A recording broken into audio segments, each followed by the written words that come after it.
The woman lying broken on that rain-soaked highway had once destroyed Evan Cole's entire life with a single signature. 10 years ago, Victoria Lane, the ice-cold CEO of Lane Industries, had fired him without explanation, blacklisted him from the industry, and left his family to drown in debt. Now, through the cruelest twist of fate, she lay unconscious in his arms, completely at his mercy. He could drive past, leave her there, let karma finish what it started. But Evan Cole wasn't built that way, and that choice would change everything. Before we begin, please follow this story to the end and comment the city you're watching from so I can see how far this story has traveled. The storm hit Idaho like God's own fist. Evan Cole gripped the steering wheel of his ancient Ford pickup, squinting through windshield wipers that had seen better decades. Rain hammered the glass in sheets so thick the road disappeared every few seconds, leaving only the ghostly glow of his headlights cutting through the darkness. It was past 11 on a Thursday night, and every muscle in his body ached from 12 hours under cars at Morrison's auto shop, 12 hours of oil changes, brake replacements, and the particular kind of exhaustion that comes from knowing you're worth more than this but having nowhere else to go. The radio crackled with static as the emergency broadcast system droned warnings about flash flooding and advised residents to stay off the roads. Evan would have laughed if he had the energy. Stay off the roads. Easy advice when you weren't a single father working double shifts to keep the lights on and your daughter's college fund from completely evaporating. Lightning split the sky, turning everything white for a heartbeat. Thunder followed immediately, close enough that Evan felt it in his chest, a percussion that matched his tired heart. The two-lane highway stretched empty before him, winding through the kind of rural darkness that city people never quite understood. No streetlights, no houses, just wilderness and weather and the occasional reflective mile marker reminding you how far you were from anywhere that mattered. He was 3 miles from home when his headlights caught something that didn't belong. At first, Evan thought it was debris, a fallen branch or maybe a deer that hadn't made it across the road.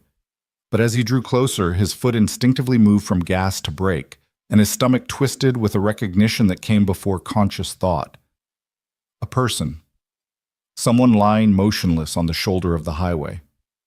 Jesus Christ, Evan breathed, already pulling onto the gravel shoulder. His hazard lights started their rhythmic blinking, casting orange pulses across the scene.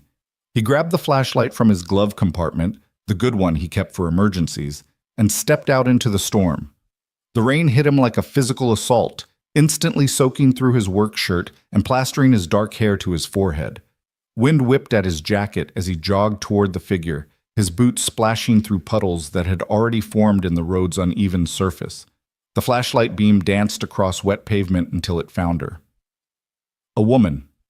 Lying on her side in the mud and gravel, one arm bent beneath her at an angle that made Evan wince. Her clothes, expensive clothes, he noted even through the rain and darkness, were torn and filthy. Blood matted her blonde hair on one side, dark against the pale strands. She wasn't moving. "Ma'am?" Evan knelt beside her, his jeans immediately soaking through at the knees. "Ma'am, can you hear me?" Nothing. He pressed 2 fingers against her neck, searching for a pulse, and released a breath he hadn't known he was holding when he felt it. Weak and thready, but there. She was alive. Evan's mind raced through the options. Call 911, but he'd passed the last cell tower 10 miles back, and his phone showed no service. Drive to town for help. But that was 15 minutes there and 15 back, minimum, and she could die before he returned. The rain was getting worse, the temperature dropping, and hypothermia was a real threat. He made the only choice he could. Working carefully, Evan slipped his arms beneath the woman's shoulders and knees. She was lighter than he expected. Too light, really, for someone who had to be in her late 30s or early 40s. Malnutrition, maybe, or illness. He lifted her as gently as he could and carried her toward the truck, shielding her face from the rain with his shoulder. Getting her into the passenger seat was an awkward dance of angles and care. Evan secured the seatbelt across her chest, tilted the seat back, and grabbed an old blanket from behind the seat to cover her. She still hadn't stirred. The blood on her head looked worse in the truck's interior light, a gash above her left temple, crusted with dirt and gravel. "Just hang on," Evan murmured, though he didn't know if she could hear him. "Just hang on." He drove faster than he should have on the wet roads, his eyes constantly flicking between the highway and the unconscious woman beside him. She was someone's daughter, maybe someone's mother, someone who'd made the mistake of being out in this storm, who'd somehow ended up broken on a lonely stretch of highway in the middle of nowhere. The lights of his small house appeared through the rain like a beacon. Evan had never been so grateful to see home. A modest two-bedroom ranch that had seen better days but was theirs, paid for with 15 years of mortgage payments he'd never missed, not even in the worst times. Maya had left the porch light on for him like she always did, a small gesture that never failed to warm something in his chest. Evan pulled into the gravel driveway and laid on the horn twice, their signal. By the time he'd gotten out and opened the passenger door, the front door of the house swung open and Maya appeared, backlit by the living room lamp. "Dad?" His daughter's voice carried worry even through the rain. At 17, Maya Cole had inherited her mother's delicate features and her father's practical nature. She stood on the porch in sweatpants and one of Evan's old flannel shirts, her dark curly hair pulled back in a messy bun. "What's wrong?" "Found someone on the highway," Evan called back. "Need your help." Maya didn't hesitate. She grabbed the emergency poncho from the hook by the door and ran out into the storm, her bare feet splashing through puddles. Together they maneuvered the unconscious woman out of the truck. Maya took the legs while Evan supported the torso, and they half-carried, half-dragged her up the porch steps and through the front door. "Lay her on the couch," Evan instructed, already moving into crisis mode.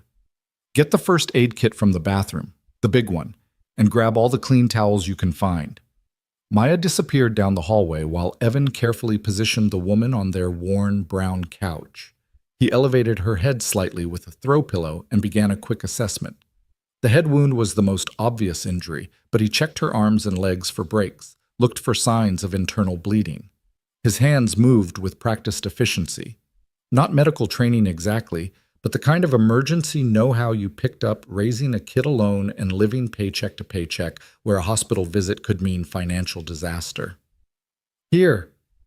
Maya returned with an armful of supplies, her eyes wide as she took in the stranger on their couch. "Dad? Who is she?" "Don't know.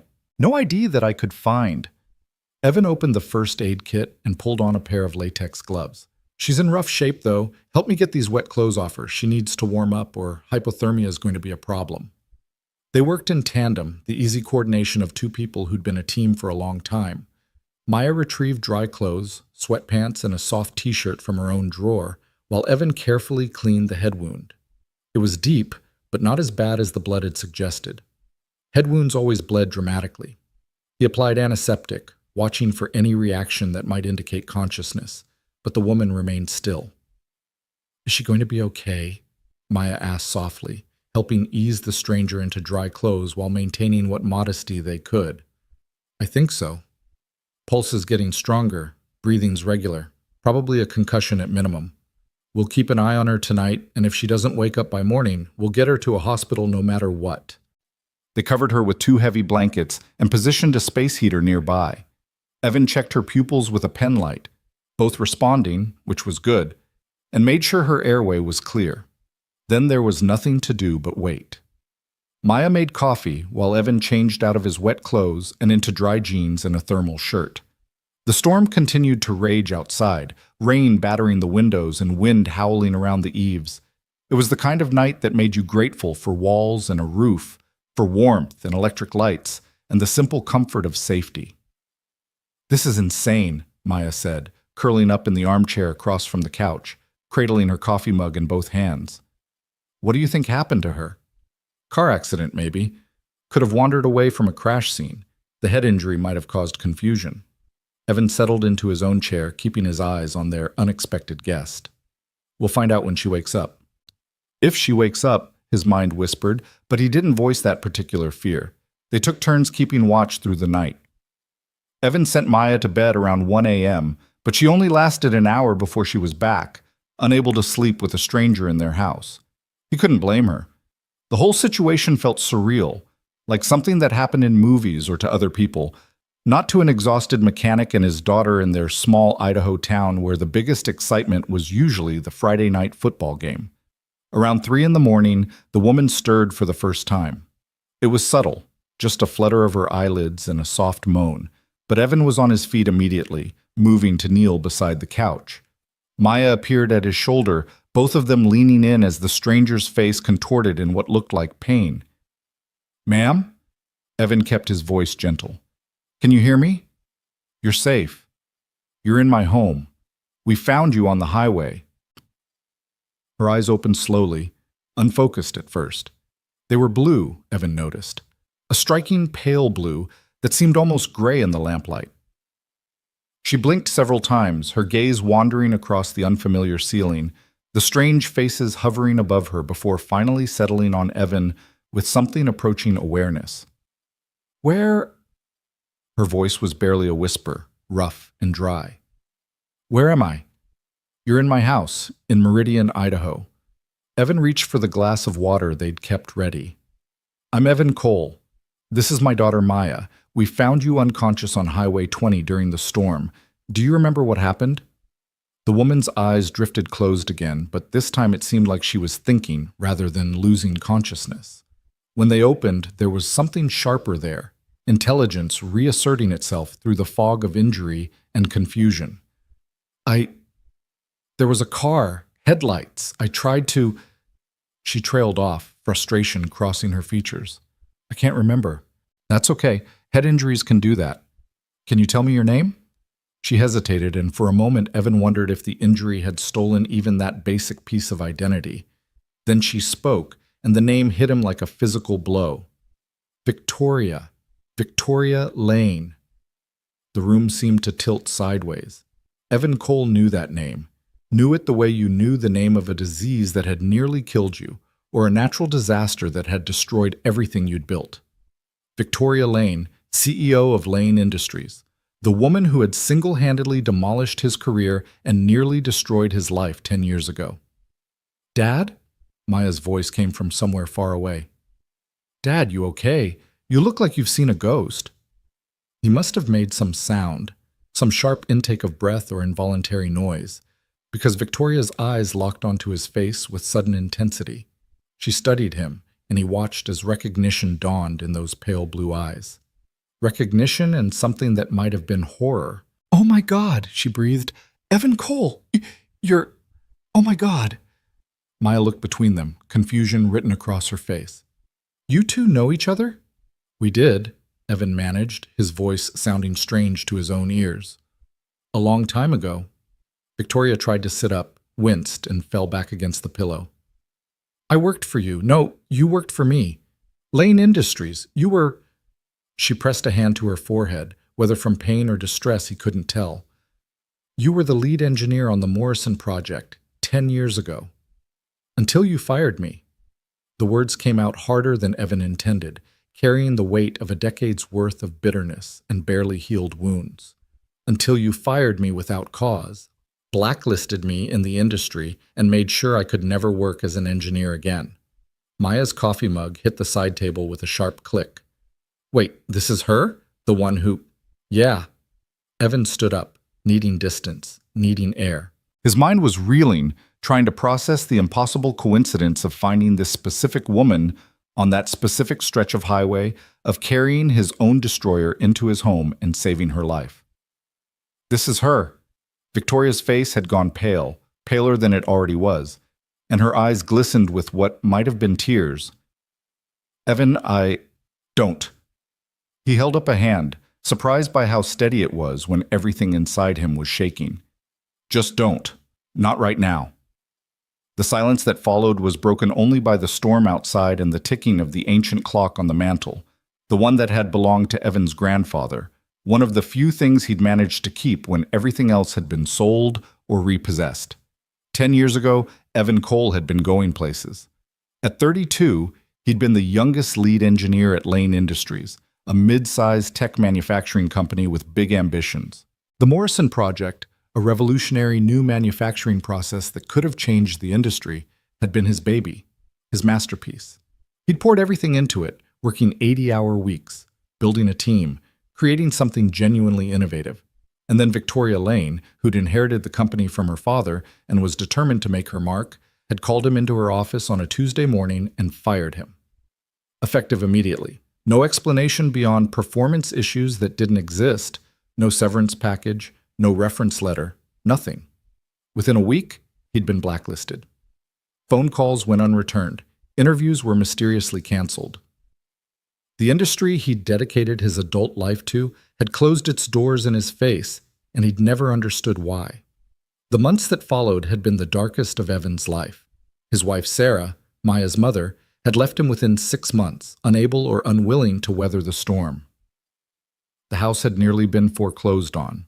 He'd drained his retirement accounts, his savings, everything, trying to keep them afloat while searching desperately for work that never came. He'd ended up at Morrison's auto shop because Danny Morrison had been his college roommate and took pity on him.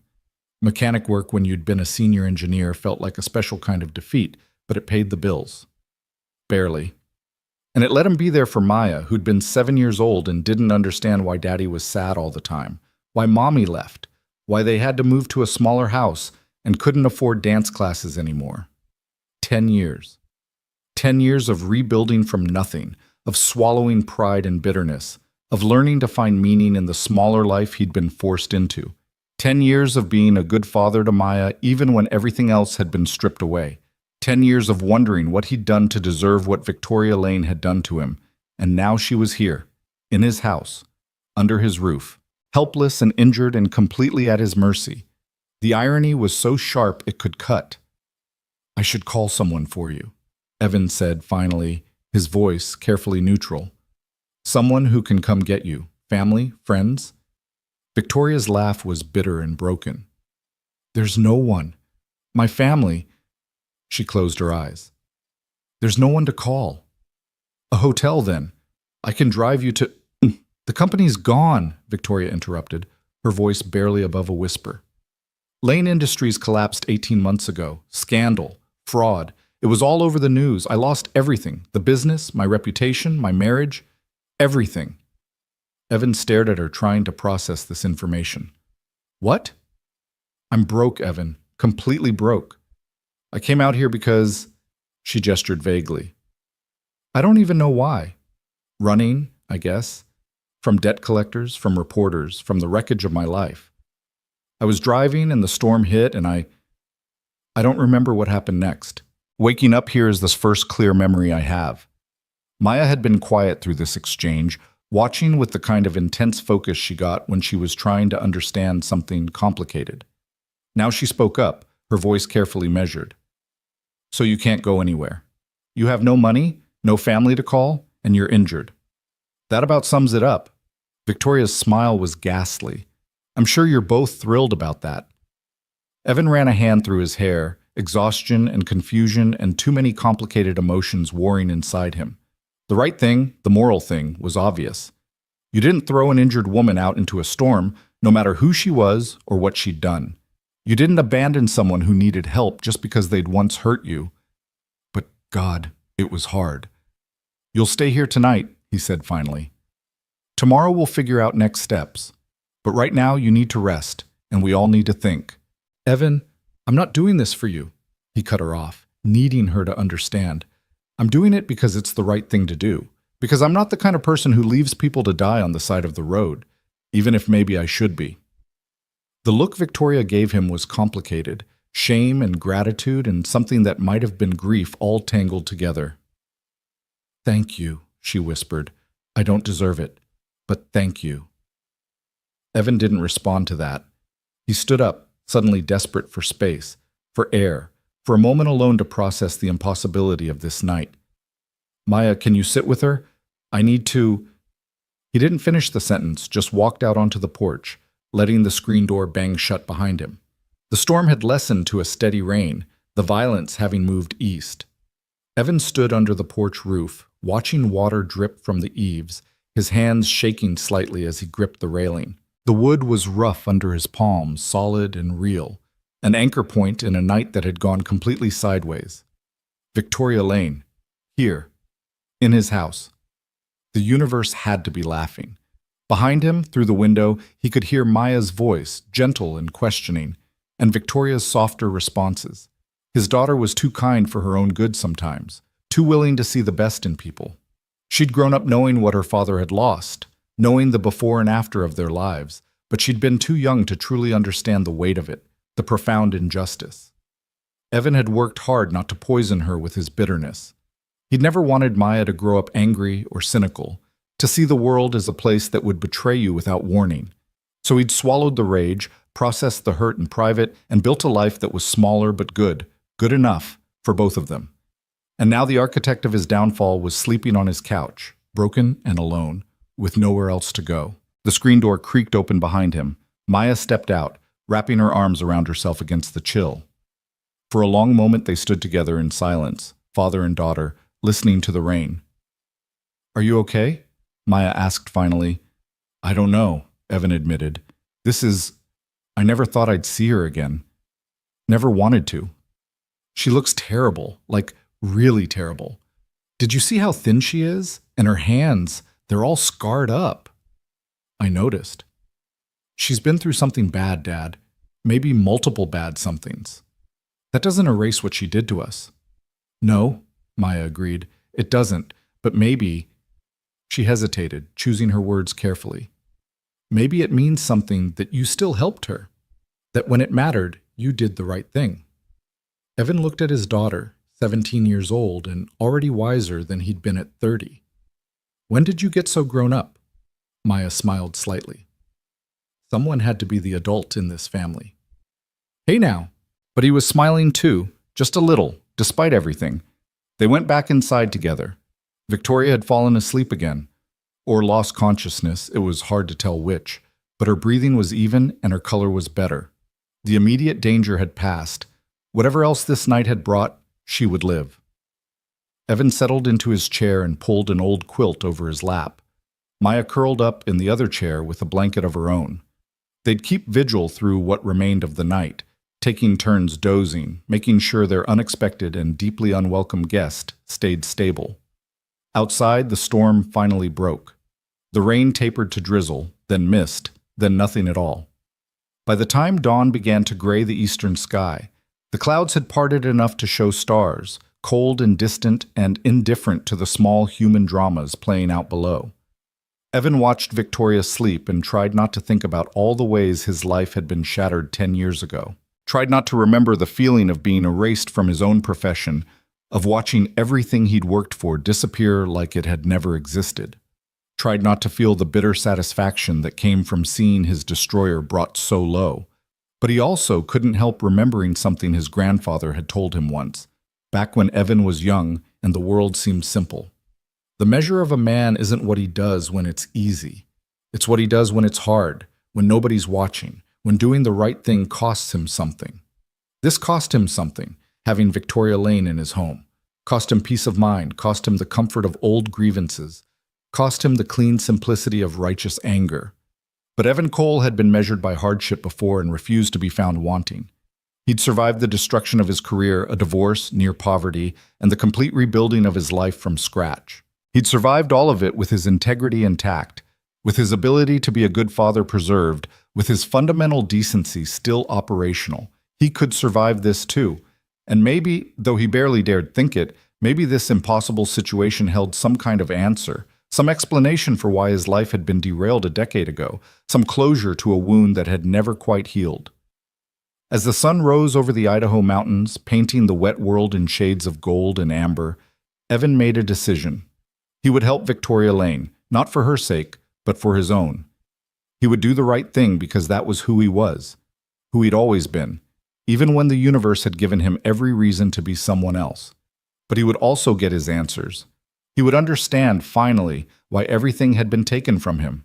And then, only then, could he truly move forward. Victoria stirred as full daylight crept through the windows, her eyes fluttering open with more clarity than before. Her gaze found Evan immediately, and something passed between them. An acknowledgement of history and hurt, and the strange twist of fate that had brought them to this moment. "Why?" she asked hoarsely. "Why did you help me? After everything I did to you, why didn't you just drive past?" Evan was quiet for a long moment, weighing his words. When he finally spoke, his voice was steady, but carried the weight of hard-won wisdom. "Because leaving you there would have made me like you. And I spent 10 years refusing to let what you did change who I am. He leaned forward, his eyes meeting hers with unflinching honesty. "But make no mistake, Victoria. You owe me answers. You owe me the truth about what happened 10 years ago. And before you leave this house, however long that takes, I'm going to get them." Victoria's eyes filled with tears, and she nodded slowly. "Okay," she whispered. "Okay. You deserve that much. You deserve so much more than that." Outside, the world was washed clean by the storm, everything bright and new and sparkling with possibility. Inside the small house on the edge of Meridian, Idaho, 3 people sat in the aftermath of an impossible coincidence, standing at the edge of a reckoning 10 years in the making. The coffee maker gurgled in the kitchen. The old clock ticked steadily on the mantel. And somewhere in the distance, a bird began to sing, tentative at first, then growing bolder, welcoming the day. Whatever came next would be complicated and painful and messy, but it would also be honest. And after a decade of unanswered questions and unresolved hurt, honesty felt like the rarest and most valuable thing in the world. Evan Cole had saved Victoria Lane's life. Now, in a way neither of them yet understood, she might have the chance to give something back. Not redemption exactly, but perhaps understanding, perhaps truth, perhaps the closure that would finally allow both of them to heal. The story was far from over. In many ways, it was only beginning. The morning light that filled the small living room felt too bright, too ordinary for the weight of what hung between them. Maya had retreated to the kitchen under the pretense of making breakfast, but Evan could hear the careful quietness of her movements. She was listening, giving them space but staying close enough to intervene if needed. Victoria struggled to sit up, wincing as the movement pulled at injuries Evan suspected went beyond the visible head wound. He almost moved to help her, then stopped himself. There was a line between basic human decency and the kind of care you gave to people you actually wanted in your life, and he needed to keep that boundary clear. "Take it slow," he said instead, staying in his chair. "You probably have a concussion, maybe cracked ribs. You should see a doctor." "I can't afford a doctor." Victoria's voice was flat, matter of fact. "I can't afford anything right now. My credit cards are maxed out. I have maybe $40 in cash. Everything else is gone." The word hung in the air like smoke. Gone. Evan knew that word intimately, knew the special kind of devastation it carried. He'd said it himself 10 years ago. His career was gone, his marriage was gone, his future was gone. Everything he'd built had been reduced to that single syllable. How? The question came out rougher than he intended. How does someone go from CEO of a multi-million-dollar company to broken alone in the span of 18 months? Victoria's laugh was hollow. "You really want to know? You want the whole sordid story of how karma came for me?" "Yeah," Evan said. "I do. But first, I want to know why you fired me. I want to know what I did to deserve having my entire life destroyed." Maya appeared in the doorway with 3 mugs of coffee, her timing impeccable. She handed them out in silence, then settled onto the floor between the 2 chairs, cross-legged like she used to sit as a child during story time. The message was clear. She wasn't going anywhere. Victoria wrapped both hands around her mug, staring into the dark liquid like it might hold answers. When she finally spoke, her voice was so quiet they had to lean in to hear. "You didn't do anything wrong, Evan. That's the hell of it. You were brilliant, the best engineer I've ever worked with. The Morrison project was going to put Lane Industries on the map, and you were the reason why." Then why? Thomas Jensen. The name came out like poison. My father's oldest friend. He'd been CFO since before I was born. When Dad died and I took over the company, Thomas was supposed to guide me, help me navigate the business side while I learned. Instead, he was embezzling millions of dollars over the course of years, hidden in shell companies and creative accounting that I was too inexperienced to catch. Evan felt something cold settle in his stomach. What does that have to do with me? The Morrison project had a budget of $8 million, do you remember? Of course I remember. I built that budget line by line. Thomas had been siphoning money from it almost from day one. By the time I started asking questions, by the time I realized the numbers didn't add up, he'd taken nearly $3 million. The project was going to fail, and when it did, there would be an audit. The embezzlement would come to light. He'd go to prison. Victoria's hands trembled around the mug. Maya reached up and steadied it before the hot liquid could spill. So he came to me with evidence, Victoria continued, her voice bitter. Documents that appeared to show you were the one stealing. Falsified purchase orders, fake contractor invoices, all with your digital signature. He said you'd been taking kickbacks, inflating costs, running a scheme to defraud the company, and God help me, I believed him. The room seemed to tilt. Evan's coffee mug hit the side table with a sharp crack. You believed him? Without even talking to me? Without investigating? I was 28 years old and terrified of failing at the company my father built. Victoria's voice rose, then broke. Thomas had been like an uncle to me my whole life. You'd only been with the company 3 years. He showed me documents, Evan. They looked real. They looked damning. And he said if I didn't act immediately, if word got out that Lane Industries employed a thief, we'd lose everything. Investors would pull out, contracts would be canceled, the whole company would collapse. So you fired me. You blacklisted me. You destroyed my career to cover up his crimes. Evan's voice was shaking now, 10 years of suppressed rage finally finding an outlet. He said it was the only way to contain it. Fire you quietly, make sure you couldn't work in the industry, and potentially expose what happened. He said he'd handle everything else, make the financial problems go away. And like a fool, like a stupid, naive fool, I let him. Maya's voice cut through the tension, sharp and clear. But you found out the truth eventually. Otherwise, why would the company have collapsed? Victoria's smile was ghastly. I found out 5 years later, 5 years of Thomas continuing to steal, continuing to cover his tracks. By then he'd taken almost $20 million. When I finally saw the real financial statements, when one of our junior accountants got suspicious and came to me, it was too late. The company was hemorrhaging money, debts we couldn't pay, obligations we couldn't meet. She set down her coffee mug and wrapped her arms around herself as if trying to hold something together that was already broken. I went to the authorities immediately, handed over everything, every document, every piece of evidence. Thomas was arrested. But by then, Lane Industries was a sinking ship. The scandal hit the news. Investors fled. Partners backed out of contracts. Within 6 months, we had to file for bankruptcy. And Thomas? Evan's voice was ice. Plea deal.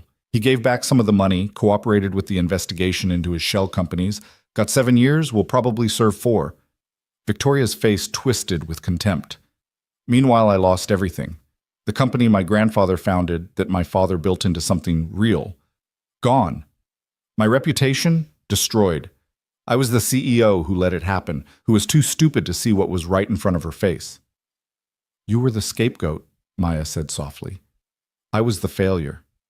Victoria's eyes were distant, looking at something none of them could see. My husband left within weeks of the bankruptcy filing, said he didn't sign up for this kind of embarrassment. My mother, she blamed me for destroying Dad's legacy. Stopped taking my calls. My friends, or the people I thought were friends, disappeared the moment I couldn't afford to keep up with their lifestyle. She fell silent, and in that silence, Evan heard the echo of his own darkest days. The isolation, the shame, the feeling of being erased from your own life while the world moved on without you. Where have you been living? Maya asked. For the past 18 months? Shelters, mostly. Sometimes my car until it got repossessed. I've been trying to find work, but my name is poison. Google Victoria Lane and you get pages of articles about the scandal. No one will hire me, not even for entry-level positions. They see my resume and think I'm a risk, or overqualified, or secretly planning to steal from them too.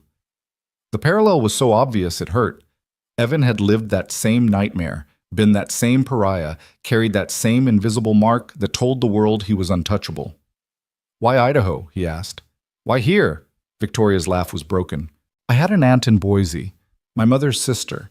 I thought maybe she'd help, let me stay with her until I got back on my feet. But when I showed up at her door 3 days ago, she wouldn't let me in.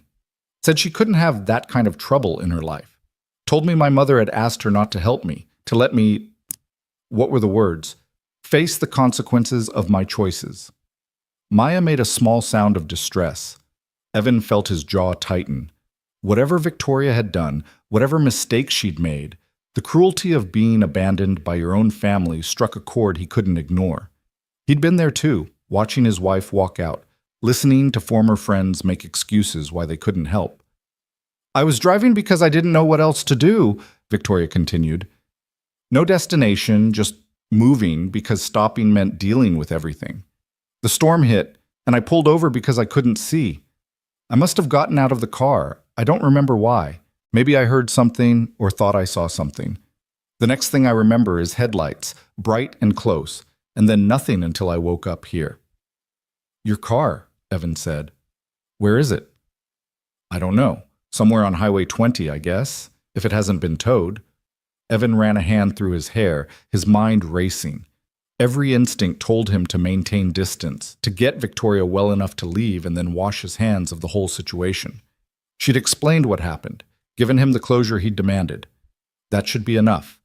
But there was something in her story that kept pulling at him. The way Thomas Jensen had manipulated her, used her inexperience against her, made her complicit in Evan's destruction while covering his own crimes. Victoria had been wrong, catastrophically wrong, to fire him without investigation, to blacklist him based on falsified evidence. But she'd also been victimized by the same man, in a different way. And now they were both here, on opposite ends of the same 10-year disaster, carrying scars from the same source. I need to think, Evan said finally, standing up. The walls of the small living room felt too close suddenly. Maya, can you make sure she eats something? Toast, soup, whatever we have that's easy on the stomach. Sure, Dad. He grabbed his jacket from the hook by the door and stepped outside. The morning was cold and bright, the storm-washed air sharp in his lungs. His truck sat in the driveway, mud-splattered and faithful. Evan walked to it, rested his hands on the hood, and tried to organize his thoughts. 10 years ago, Thomas Jensen had destroyed his life to cover embezzlement. Victoria had been the weapon, naive, inexperienced, and manipulated, but the real villain had been someone else entirely. Knowing that should have brought relief, should have transferred his anger to the right target. Instead, it just made everything more complicated. Victoria had still made the choice to fire him. She'd still chosen to believe lies without investigation, to protect the company's reputation at the cost of Evan's entire career. Youth and inexperience didn't excuse that. Good intentions didn't erase the harm done. But she'd paid for those mistakes, paid dearly, in ways that mirrored his own suffering. The universe had balanced the scales without any input from him. The screen door creaked. Evan turned to find Maya joining him, her arms wrapped around herself against the chill. That was a lot, she said quietly. Yeah. Do you believe her? It was the right question. Evan considered it carefully. I think so. It explains things that never made sense. Why I was fired so abruptly. Why the blacklisting was so thorough. Thomas would have needed Victoria's cooperation to make that happen. And her story about the company collapse, that was all over the news. I remember reading about it, actually, feeling satisfied that karma had caught up with her. And now? Now I don't know what I feel. Evan turned to his daughter. She destroyed my life, Maya. Our lives. We lost the house, your mom left.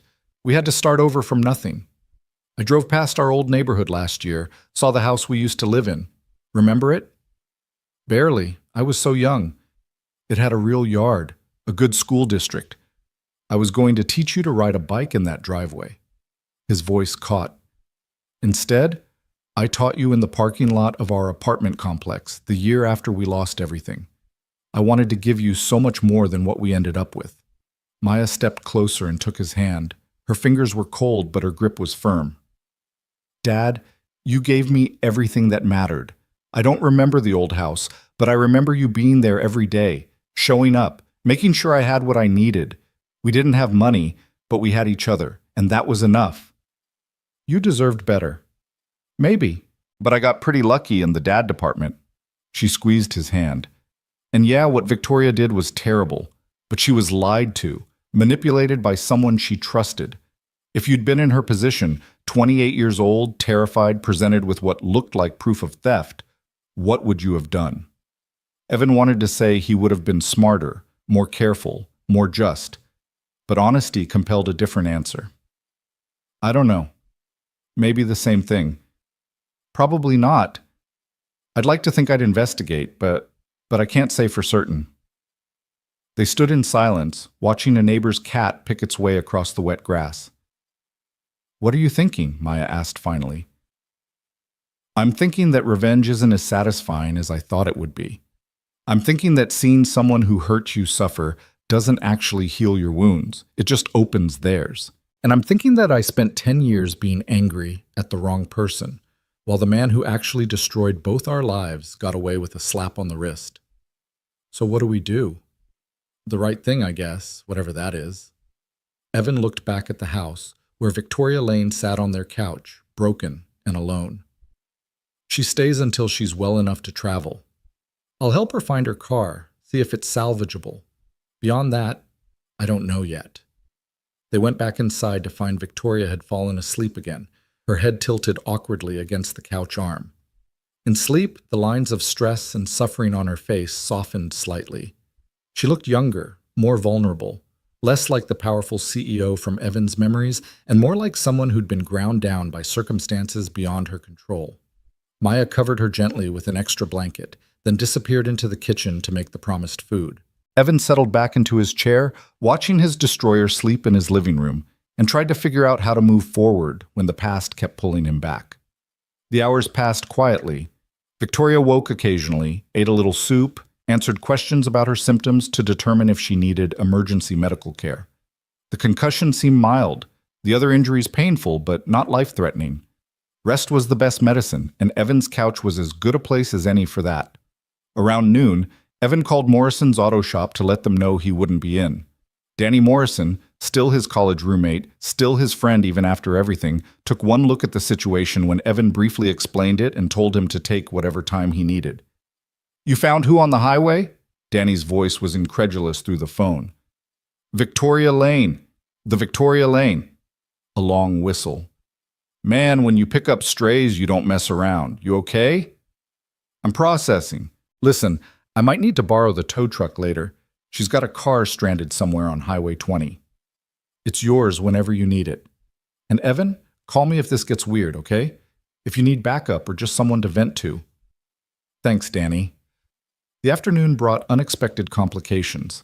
Maya, never one to let suffering go unaddressed, had apparently decided that Victoria needed more than just physical care. Evan found them in the living room, Maya sitting on the floor beside the couch, while Victoria sat up with a notebook in her lap. "What's this?" Evan asked. "We're making a list," Maya announced. "Things Victoria needs to do to get back on her feet." Evan raised an eyebrow. "We are?" "Someone has to. She can't just wander around homeless and injured. That's how people fall through the cracks and never recover." Victoria looked embarrassed, but also touched. "Your daughter has strong opinions about social safety nets." "She gets that from her mother," Evan said, then immediately regretted mentioning Sarah. But Maya just rolled her eyes good-naturedly. "So far we have. Get medical care, find her car, get legal copies of her documents since everything was in her car, and figure out next steps for employment." Maya looked up at her father. "What would you add?" Evan couldn't help but smile slightly at his daughter's determination. Probably should add, rest and recover before doing anything else. Hard to job hunt when you can barely stay conscious for more than an hour. "That's what I said," Victoria interjected. "But Maya is persistent." "You have no idea," Evan muttered, but there was affection in it. He sat down and actually looked at the list Maya had started. It was practical and thorough, exactly what someone in Victoria's position would need. Next to each item, Maya had noted potential resources: free clinics for medical care, legal aid for documents, local employment services. "You've been researching," Evan observed, "while you were on the phone. The internet is useful for more than just social media, you know." Victoria's eyes were bright with unshed tears. "You don't have to do this. Either of you. You've already done more than I deserve." "Maybe," Maya said simply. "But we're doing it anyway. Right, Dad?" Evan met his daughter's eyes and saw the challenge there. The question of what kind of man he was going to be. He could hold on to his anger, his justified grievances, and send Victoria back into the world barely healed. Or he could be the person Maya believed him to be, the person he'd worked hard to remain despite everything. "Right," he said finally. "But we're doing this smart. Victoria stays here until she's recovered enough to travel safely. That gives us time to sort out the car situation, get her documents in order, figure out next steps. But this is temporary. We're clear on that?" Victoria nodded quickly. Crystal clear. I don't want to impose any more than necessary. Good. Then we understand each other. The rest of the afternoon passed in strange domesticity. Evan made sandwiches while Maya researched free legal clinics in Idaho. Victoria dozed on and off, her body demanding rest even when her mind seemed restless. At one point, Evan found himself sitting beside her, checking the head wound for signs of infection, and was struck by how bizarre the situation was. This is surreal, Victoria murmured, as if reading his thoughts. Being here, with you. You're telling me. I never thought I'd see you again. After everything imploded, after I lost the company and learned what Thomas had done, I tried to find you, to apologize, to explain. But you'd moved, changed your number. You didn't exist on social media. It was like you disappeared. I did, mostly. Evan applied fresh antiseptic to the wound, his touch gentler than strictly necessary. Didn't see the point in maintaining connections that would just remind me of what I'd lost. Started over with a clean slate. Did it work? Starting over? Evan sat back, considering the question honestly. Yes and no. I built a decent life. Not the life I planned, not the career I wanted, but something good enough. Maya turned out amazing despite everything. I learned to find meaning in smaller things, fixing an engine perfectly, coaching Little League, being present for my kid. It wasn't what I expected, but it was real. Do you ever miss it, engineering? The question hit harder than expected. Every day, Evan admitted. Every single day. I see problems and my brain still tries to solve them the way an engineer would. I read about advances in manufacturing and feel this ache in my chest for the work I used to do. But that door is closed, has been for 10 years. What if it wasn't? Victoria's voice was quiet but intense. What if there was a way back? There isn't. We both know that. The blacklist was based on lies that have now been exposed. Thomas Jensen was convicted of fraud and embezzlement. The case is public record. Anyone who looks into what happened would see that you were framed, that you lost your career because of someone else's crimes. Evan shook his head. 10 years is a long time to be out of the industry. Technology moves fast. I'd be starting from behind, competing with people half my age who never stopped working. But you'd be starting with experience and maturity they don't have, and with the truth on your side. Why do you care? The question came out sharper than intended. Why does it matter to you if I ever work as an engineer again? Victoria was quiet for a long moment, her eyes fixed on her hands. When she spoke, her voice carried the weight of genuine regret. Because it's the one thing I might be able to fix. I can't give you back the 10 years you lost. Can't restore your marriage or undo the hardship you and Maya went through. But maybe I can help clear your name in the industry. Help you get back something of what was taken. That sounds like guilt talking. It is guilt talking, but that doesn't make it less true. I owe you more than I can ever repay, Evan. If there's any way to make even a small part of this right, I want to try. Before Evan could respond, Maya called from the kitchen. Dad, Victoria's car keys, do you still have them? He pulled the keys from his pocket where he'd placed them the night before.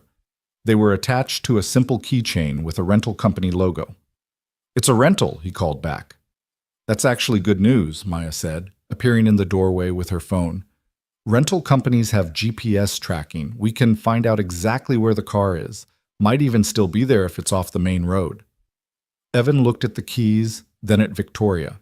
Assuming we find it and it's drivable, where were you planning to go? The question seemed to deflate something in Victoria. I don't know. I hadn't thought past getting away from my aunt's house. Maybe find a shelter in a bigger city, somewhere with more job opportunities. What about your house? Maya asked. You must have had a house when you were CEO. Lost it in the bankruptcy.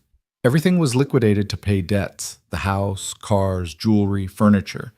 I've been carrying my entire life in 2 suitcases for the past 18 months. Victoria's smile was bitter. Which are also in that rental car, along with my identification, what's left of my cash, and the only photos I still have of my family. The desperation in her voice was palpable. Evan made a decision. We'll go look for the car now. Highway 20 isn't that long. We can retrace the route I took last night. If we find it, we'll assess the situation. If it's damaged, we'll call the rental company. Either way, we get your things back. I can't ask you to. You're not asking. I'm offering. Maya, you coming? His daughter was already grabbing her jacket. They took Evan's truck, with Victoria bundled in the back seat despite her protests that she was fine. The afternoon sun was bright on the wet roads as they drove, retracing the route from the night before. In daylight, the landscape looked peaceful: rolling hills, scattered farms, the mountains visible in the distance. Victoria directed them to approximately where she'd pulled over, but the storm had changed things. Standing water still pooled in low spots. Debris was scattered across the shoulders. After 20 minutes of driving slowly and scanning both sides of the highway, Maya spotted something. There! Is that a car down that embankment? Evan pulled over carefully. About 50 yards off the road, down a slight slope and partially hidden by brush, sat a gray sedan. They picked their way down carefully, Victoria moving slowly due to her injuries but determined to come along. The car was in rough shape. The driver's side door stood open, and the interior was soaked from the storm. Mud caked the undercarriage and lower panels, but it was intact, no major damage visible. How did it end up down here? Maya wondered. Victoria stared at the car like she was trying to remember. I think I did pull off the road. But then what? Why would I have left the car? Evan walked around the vehicle, examining it with a mechanic's eye. The keys unlocked the trunk, which was thankfully undamaged. Inside were 2 battered suitcases, exactly as Victoria had described. He pulled them out and carried them back up to the truck. The car needs to be towed, he said. Engine's probably fine, but we need to dry everything out, check for water damage. I can do the work at the shop if the rental company gives permission. They loaded Victoria's suitcases into the truck bed and called the rental company to explain the situation. After some back and forth and confirmation of Victoria's identity, they agreed to let Evan tow it to Morrison's for assessment. The drive back felt different, more purposeful somehow. They'd recovered something, not just a car and suitcases, but a piece of Victoria's dignity. Small victories mattered when you were rebuilding from nothing. Evan knew that from experience. Back at the house, Maya helped Victoria carry her suitcases inside. Evan watched his daughter handle them carefully, saw the gentleness she showed toward someone who, by all rights, should have been their enemy, and felt pride swell in his chest. Whatever else had gone wrong in his life, he'd raised a good human being. That evening, they ate dinner together at Evan's small kitchen table. Spaghetti with sauce from a jar, garlic bread, bagged salad. Nothing fancy, but warm and filling. Victoria ate slowly, carefully, like someone who'd grown accustomed to rationing meals. This is good, she said quietly. Thank you. Maya launched into a story about a debate competition at school, and the conversation flowed into safer territory: school, current events, anything but the complicated history that tied Victoria and Evan together. For a brief window, it felt almost normal, like dinner with an old friend rather than a reckoning with the past. But after Maya went to bed, the weight of everything returned. Evan and Victoria sat in the living room, the house quiet around them, both nursing cups of tea and the knowledge that nothing about this situation was resolved. I meant what I said earlier, Victoria finally broke the silence. About helping you get back into engineering. I still have contacts, people who knew me before the scandal, who might be willing to listen. I could write letters, make calls, explain what really happened. And why would they believe you? Your reputation is destroyed. You said so yourself. True. But Thomas Jensen's conviction is a matter of public record. The court documents detail the embezzlement, the falsified evidence he created to frame you. Anyone who investigates will see that you were set up. Evan stared into his tea. The offer was tempting in ways he didn't want to acknowledge. 10 years of suppressed dreams, of carefully not thinking about the career he'd lost, of finding meaning elsewhere because the alternative was too painful. Even if it worked, he said slowly, even if someone was willing to take a chance on me, I can't afford to quit my job at the shop and chase what might be a dead end. I have responsibilities. Maya's got 1 more year of high school, then college. I can't risk our stability on a maybe. I understand, but maybe you don't have to quit. Maybe you start small, consulting on weekends, taking contract work remotely. Build back gradually while keeping your current job as safety. It was a reasonable suggestion, too reasonable to dismiss out of hand, but accepting help from Victoria felt like opening a door Evan wasn't sure he was ready to walk through. I'll think about it, he said finally. That's all I can promise right now. Victoria nodded, seemingly content with that answer. The conversation drifted to other things, the logistics of recovering the rental car, what Victoria would need to do to get replacement identification, the practical steps of rebuilding a life from wreckage. They talked late into the night, two people who'd been on opposite sides of a disaster trying to find common ground. It wasn't forgiveness, not yet, but it was something, a tentative bridge across 10 years of hurt, built on honesty and shared understanding of what it meant to lose everything. When Victoria finally fell asleep on the couch again, Evan sat watching her for a while, trying to reconcile the broken woman before him with the powerful CEO from his memories. They were the same person, but also not. Tragedy and hardship had transformed her into someone new, someone more human. He thought about Maya's words from that morning, about being lucky in the dad department. His daughter had never known the successful engineer version of Evan Cole. Only the mechanic, the single father, the man who'd built a smaller but solid life from ruins. And she loved him for who he was, not who he'd almost been. Maybe that was enough. Maybe reclaiming his old career wasn't necessary for happiness or fulfillment. Or maybe, and this thought was both terrifying and exhilarating, maybe there was room for both. Room to be the present, stable father Maya needed while also reaching for the dreams he'd buried 10 years ago. The clock struck midnight. Outside, the world was dark and quiet, the storm just a memory.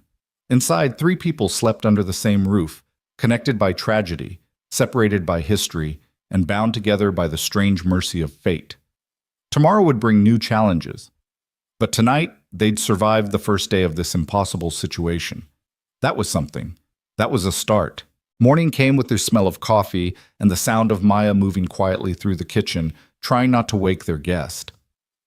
Evan had slept poorly, his dreams a tangle of past and present, images of his old office at Lane Industries bleeding into memories of foreclosure notices, and Maya's small face asking why mommy wasn't coming home. He found his daughter cracking eggs into a bowl, her hair still messy from sleep. "You're up early," he said, checking the clock. 6:30 on a Saturday. Couldn't sleep. Kept thinking about everything. Maya whisked the eggs with more force than necessary. "Dad, what Victoria said last night about helping you get back into engineering, are you going to let her try?" Evan poured himself coffee, buying time to formulate an answer. "I don't know, sweetheart. It's complicated." "Because you don't think it'll work? Or because accepting help from her feels wrong?" Sometimes his daughter's perceptiveness was uncomfortable. Both, maybe. Mostly the second one. Maya stopped whisking and turned to face him. "You know what I think? I think you're scared." "Scared of what?" "Of hoping. Of wanting something again that might get taken away." Her voice was gentle but unflinching. "You've spent 10 years building this safe, small life where nothing can hurt us too badly because we're not reaching for anything. But Dad, that's not living. That's just surviving." The words hit harder than any accusation could have. Evan opened his mouth to argue, then closed it. She wasn't wrong. "When did you get so wise?" he asked instead. "I had a good teacher." Maya smiled and returned to her eggs. "Just think about it, okay? Really think about it. Not about what could go wrong, but about what could go right." Victoria emerged from the living room looking marginally better than the day before. The swelling around her head wound had gone down, and there was color in her cheeks that had been absent. She moved gingerly, still favoring her ribs, but with more steadiness. "Good morning," she said, hovering awkwardly at the kitchen entrance like she wasn't sure if she was welcome. "Morning. Hungry?" Maya gestured to the eggs. "I'm making scrambled eggs with cheese. There's bacon, too, if you eat meat." "I eat anything. And scrambled eggs sound amazing. Thank you." They ate together at the small table, and Evan found himself studying Victoria in the morning light. She wore clothes from one of her suitcases, jeans that hung loose on her frame, and a faded blue sweater with holes at the cuffs. Her hands, wrapped around her coffee mug, bore scars he'd noticed before. Small burns on her fingers, calluses that didn't match someone who'd spent their career behind a desk. "What happened to your hands?" he asked before thinking better of it. Victoria looked down at them as if seeing them for the first time. "Kitchen work, mostly. After I lost everything, the only jobs I could get were under the table, dishwasher, prep cook, that kind of thing. Restaurants don't do background checks when they're paying cash. The burns are from a month I spent working the fryer at a truck stop diner in Nevada. You worked as a fry cook? Maya's voice held no judgment, only curiosity. And a janitor, and a warehouse loader, and a dog walker. Whatever paid. Victoria's smile was wry. Turns out an MBA from Stanford doesn't help much when you're trying to survive on the streets. Manual labor pays better than people think, and it's honest work. I learned to respect that. Evan felt something shift in his chest. The woman describing these experiences bore no resemblance to the CEO he remembered. The one who'd worn designer suits and made decisions that affected hundreds of people without visible emotion. This Victoria had been humbled by circumstance in ways that felt familiar. After breakfast, Evan called Danny Morrison about using the tow truck to retrieve the rental car. 20 minutes later, Danny showed up in his personal vehicle, a restored '68 Mustang he treated like a third child, with the shop's tow truck keys and an undisguised curiosity. "So," Danny said as they walked toward Evan's truck, his voice low, "this is the famous Victoria Lane.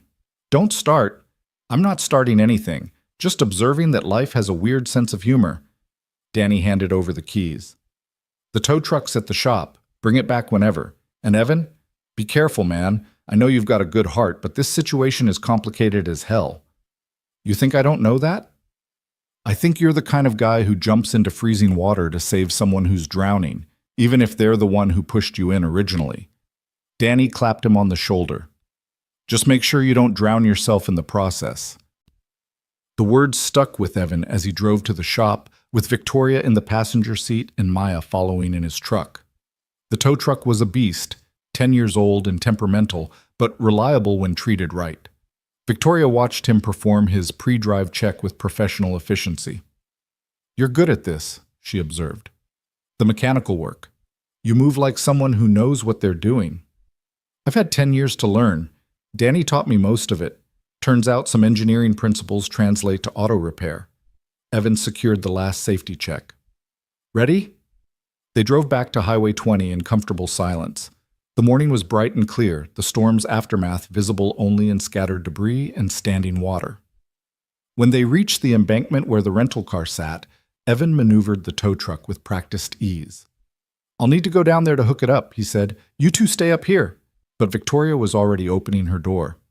"I'm coming with you. It's my car, my responsibility." "You've got cracked ribs and a concussion. And I've been taking care of myself for 18 months. I'm not helpless, Evan." There was steel in her voice that reminded him suddenly of the CEO she'd been. Evan recognized the tone, someone asserting competence in the face of doubt. He'd used it himself often enough in the past decade. "Fine, but if you fall, I'm not carrying you back up." They picked their way down the slope together, Maya staying with the trucks as instructed. The rental car looked worse in full daylight, mud caked everywhere. The interior a disaster of wet upholstery and scattered papers. Evan knelt to examine the undercarriage, while Victoria opened the passenger door and began pulling out soggy documents. "Insurance papers, registration, my rental agreement," she muttered, laying them out on the hood to dry in the sun. At least the glove box was relatively protected. Evan attached the tow cables, testing the connections carefully. "Looks like it rolled down here rather than crashed. No frame damage that I can see. We'll need to drain fluids, dry everything out, check the engine thoroughly. If we're lucky, it'll be drivable in a few days. And if we're unlucky? Then you're dealing with the rental company's insurance, which is its own special nightmare." He stood up, brushing dirt from his jeans. "Let's get it up to the road first." The extraction went smoothly. Within 30 minutes, they had the sedan secured on the flatbed and were heading back to Morrison's auto shop. Maya followed in the truck, and Evan caught glimpses of Victoria in the rearview mirror, her face pressed to the window as they drove through downtown Meridian. The town was small, barely 15,000 people, with a main street of brick buildings housing local businesses. The auto shop sat on the edge of downtown, a metal building with 2 repair bays and a small office that always smelled like motor oil and coffee. Danny had left a note on the office door. "Bay 2 is yours. Good luck." They unloaded the car into the empty bay. Evan changed into his work coveralls while Victoria and Maya explored the shop with the curiosity of people who'd never spent time in such places. He found them examining Danny's wall of vintage tool calendars when he returned. "These are from the 50s and 60s, Maya said, pointing to the pin-up girls and classic cars. "Are they worth anything?" To Danny, they are. He inherited them from his dad. Evan grabbed his diagnostic scanner. "Victoria, I need the keys. Let's see what we're dealing with." The next 2 hours passed in focused work. Evan checked every system, drained contaminated fluids, tested electrical components. Victoria surprised him by asking intelligent questions and actually helping when he needed an extra pair of hands. Maya eventually got bored and walked to the coffee shop down the street, returning with lattes and pastries. "Verdict?" Victoria asked as Evan wiped his hands on a rag. "Better than expected. The engine's fine, didn't take in water. We've got some electrical issues from moisture, and the interior's going to need serious drying out, but it's fixable. I can have it running in 2, maybe 3 days if I work on it after hours." Relief washed over Victoria's face. "Thank you, really. I know I keep saying that, but I don't know how else to express it. You could start by explaining what really happened the night you ended up on that highway." The question had been nagging at Evan since they found the car, because that vehicle didn't just roll down an embankment on its own. Something made you leave it. Victoria's expression closed off. "I told you, I don't remember clearly." "Try." She looked away, her jaw tight. When she spoke again, her voice was barely audible. "I was sitting in the car during the storm trying to figure out where to go, what to do. I'd been rejected by the last family member I had, and I was out of options. Completely out. I had $40, no prospects, nowhere to go." Her hands clenched into fists. "I wasn't thinking clearly. The storm was so loud and I was so tired and I thought maybe it would be easier to walk into it. To let the storm take me." The confession hung in the air like smoke. Maya's hand flew to her mouth. Evan felt his stomach drop. "You were going to kill yourself," he said quietly. "I was going to stop fighting. There's a difference." Victoria's eyes glistened with unshed tears. "I got out of the car, walked toward the highway. I don't know if I was actually going to do anything or if I just needed to stand in the rain and feel something other than despair. But then there were headlights, and they were so bright, and I must have stumbled or slipped because the next thing I knew, I was falling. After that, nothing until I woke up in your house." Jesus, Victoria. I know it was stupid and selfish and weak, but in that moment, I couldn't see any other way forward. I'd lost everything, my career, my family, my identity. I was sleeping in shelters and scrounging for work and being invisible to everyone who'd once treated me like I mattered. It felt like the universe was telling me I should just give up. Maya moved closer to Victoria, her young face serious. "But you didn't. You're still here." "Because your father found me. Because he made a choice to stop, to help, even though I'm the last person who deserved it." Victoria looked at Evan. "That's what I can't get past. You had every reason to drive by, to let karma finish what it started. But you didn't." Evan thought about that moment on the highway, the split-second decision to stop for a fallen stranger. "I don't know that I could have lived with myself if I'd driven past. That's not about you specifically. That's about who I am, who I need to be to look at myself in the mirror. Still, it matters. You saved my life and I destroyed yours. That's not an equation that balances. Maybe it's not supposed to balance." Evan surprised himself with the words even as he said them. "Maybe that's not how this works. You made terrible choices 10 years ago that hurt me. I made a good choice 2 nights ago that helped you. Those are separate things. They don't cancel each other out, but they don't have to define everything either." Victoria studied him with an intensity that felt like being seen through. "You've thought about this a lot, about forgiveness and moving forward." "Had to. Anger was eating me alive for a while there. I could either let it destroy me or I could find a way to live with what happened. I chose to live." He pulled off his coveralls and hung them on their hook. "But that doesn't mean I've forgotten, or that what you did doesn't matter. I know, and I'm not asking for forgiveness. I don't deserve it."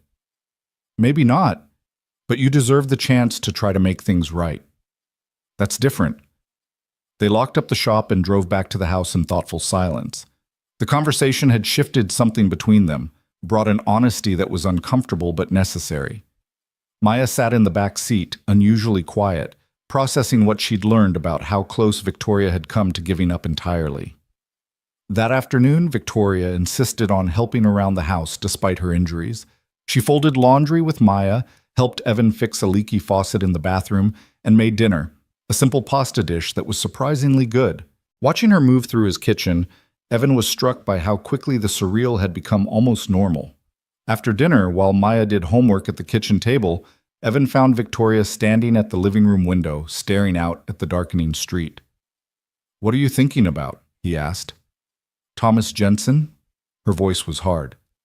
"I keep thinking about him, about how he's sitting in some minimum security prison, probably getting out early for good behavior, while we're both here dealing with the consequences of what he did. You want revenge. I want justice. There's a difference." Evan joined her at the window. "What would justice look like to you?" "I don't know. Him admitting what he did? Actually showing remorse? Him understanding the lives he destroyed?" Victoria's reflection in the glass looked tired and sad. "But men like Thomas don't feel remorse. They rationalize. They convince themselves they were justified, or that everyone does it, or that they're the real victims." "You've thought about confronting him." It wasn't a question. Victoria's slight flinch confirmed it. "I looked into it. He's at a federal facility in Boise. They have visiting hours. I thought about going there, making him look at me and acknowledge what he did. But what would be the point? He'd just lie or deflect or find some way to make it my fault." "Maybe. Or maybe you'd get the closure you need." Victoria turned to face him directly. "Would you want to go? To confront him about what he did to you?" The question caught Evan off guard. He'd spent years trying not to think about Thomas Jensen, pushing the man to the periphery of his consciousness, because focusing on him meant dwelling on injustice he couldn't fix. But now, with Victoria here and the past suddenly present, the idea had weight. "I don't know," he said honestly. "Part of me wants to make him see what his lies cost me, my career, my marriage, years of my daughter's childhood where we struggled. But another part thinks it won't change anything. He'll still have done what he did. I'll still have lost what I lost. But you'd know you stood up for yourself, that you didn't let him have the last word. Is that what you need, to stand up to him?" Victoria was quiet for a long moment. "I need to look him in the eye and tell him he didn't break me. That despite everything, I survived. I'm still here, still fighting, still trying to do some good in the world. I need him to know he failed." There was strength in her voice that Evan recognized, the same strength that had helped her survive 18 months of homelessness and humiliation, the same strength that kept her moving forward when suicide had seemed like the easier option. "Then we should go," he heard himself say. "Both of us. We'll confront him together." Maya appeared in the doorway, homework forgotten. "You're going to see the guy who ruined your life?" "Maybe, if Victoria wants to." "I want to," Victoria said firmly. "But Evan, you don't have to do this. It's my burden to carry. He hurt both of us. We should face him together." Evan felt certainty settling over him like armor. "Besides, I have questions only he can answer, like, why me? Out of everyone at Lane Industries, why did he choose to frame me specifically?" "I never thought about that," Victoria admitted. "There were dozens of engineers at the company. He could have targeted anyone." "Exactly. So either it was random or there was a reason. I want to know which." They spent the rest of the evening researching the federal facility where Thomas Jensen was incarcerated. Visiting hours were Tuesday through Thursday, 2 to 4 in the afternoon. They'd need to register in advance, provide identification, follow specific protocols. It felt surreal, planning a prison visit to confront the man who'd orchestrated both their downfalls. "We should go Tuesday," Victoria said, studying the facility website on Maya's laptop. "That gives me 2 more days to recover, and you can finish the rental car so I have transportation afterward."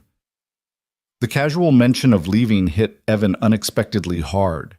He'd gotten used to having Victoria in the house, to the strange dynamic of their forced coexistence.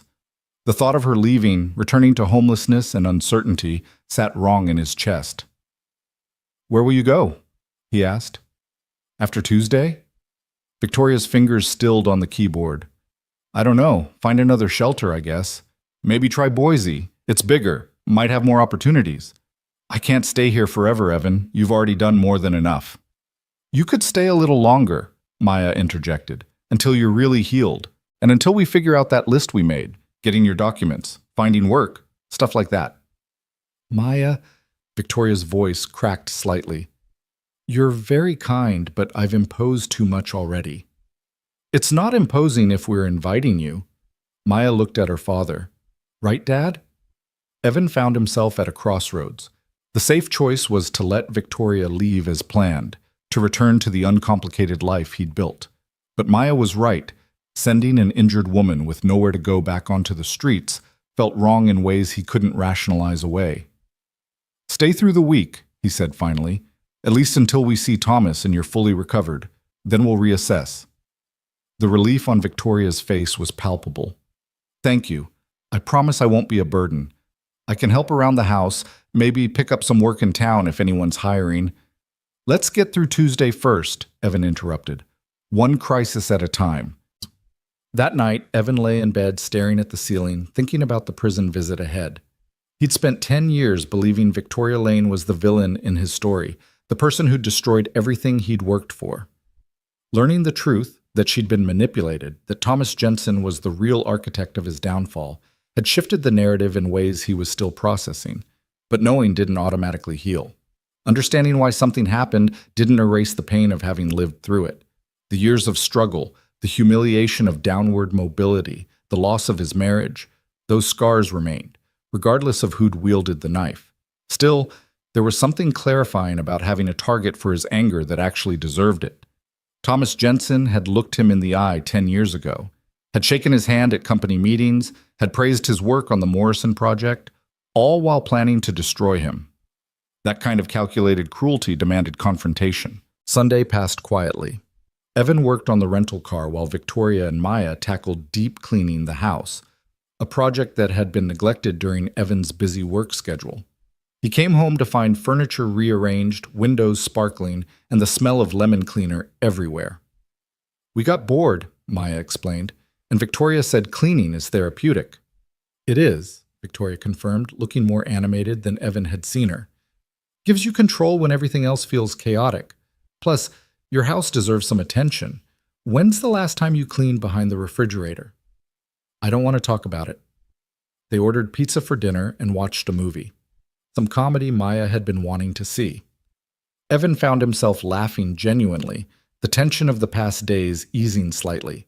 Victoria laughed too, and in those moments, she seemed almost like a normal person, not a former CEO or a fallen executive, just someone watching a silly movie and enjoying simple company. Monday brought nervous energy. The prison visit was scheduled for 2 p.m. the next day, which meant they'd need to leave by noon to account for the drive and security procedures. Evan finished the rental car that morning, replacing a few electrical components and doing a final systems check. The vehicle started smoothly, running like nothing had ever been wrong. She's ready, he told Victoria that afternoon. Want to take her for a test drive? They drove through downtown Meridian with Victoria behind the wheel, reacquainting herself with the feel of the car. Evan directed her toward the outskirts of town, to the neighborhood where he and Maya used to live before the foreclosure. This is it, he said as they passed a modest 2-story house with a large yard. That was ours, the blue one with the maple tree in front. Victoria slowed to look. It's lovely. Yeah, we were happy there. For a while. Evan stared at the tree he'd planted the year Maya was born, now towering over the roof. Sometimes I'd drive past just to see it, remind myself it was real, that I didn't dream the whole thing.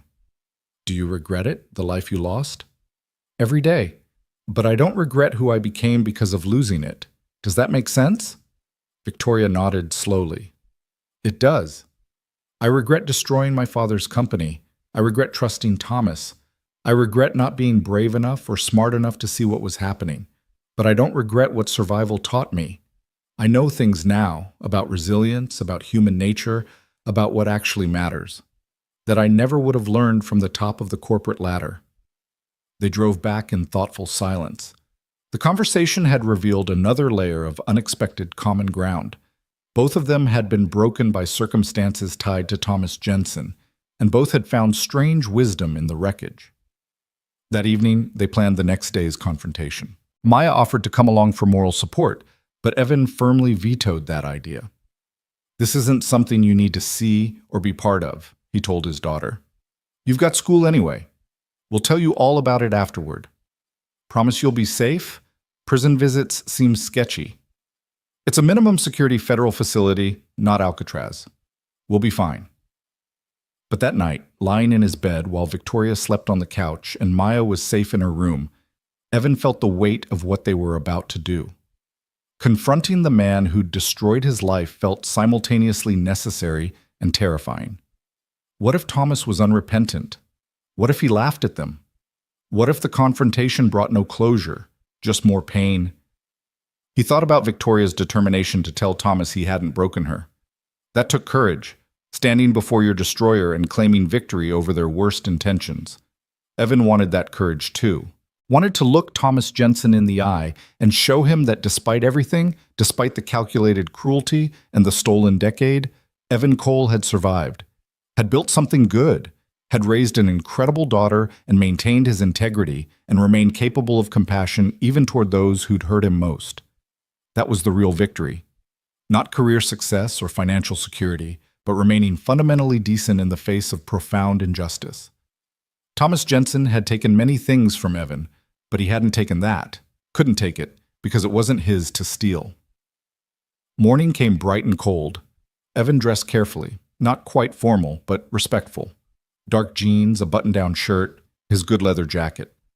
Victoria emerged from the bathroom in similar attire, her hair pulled back and minimal makeup highlighting features that were slowly regaining their natural refinement as she recovered. "Ready?" he asked. "No, but let's go anyway." They dropped Maya at school with promises to text updates, then drove toward Boise.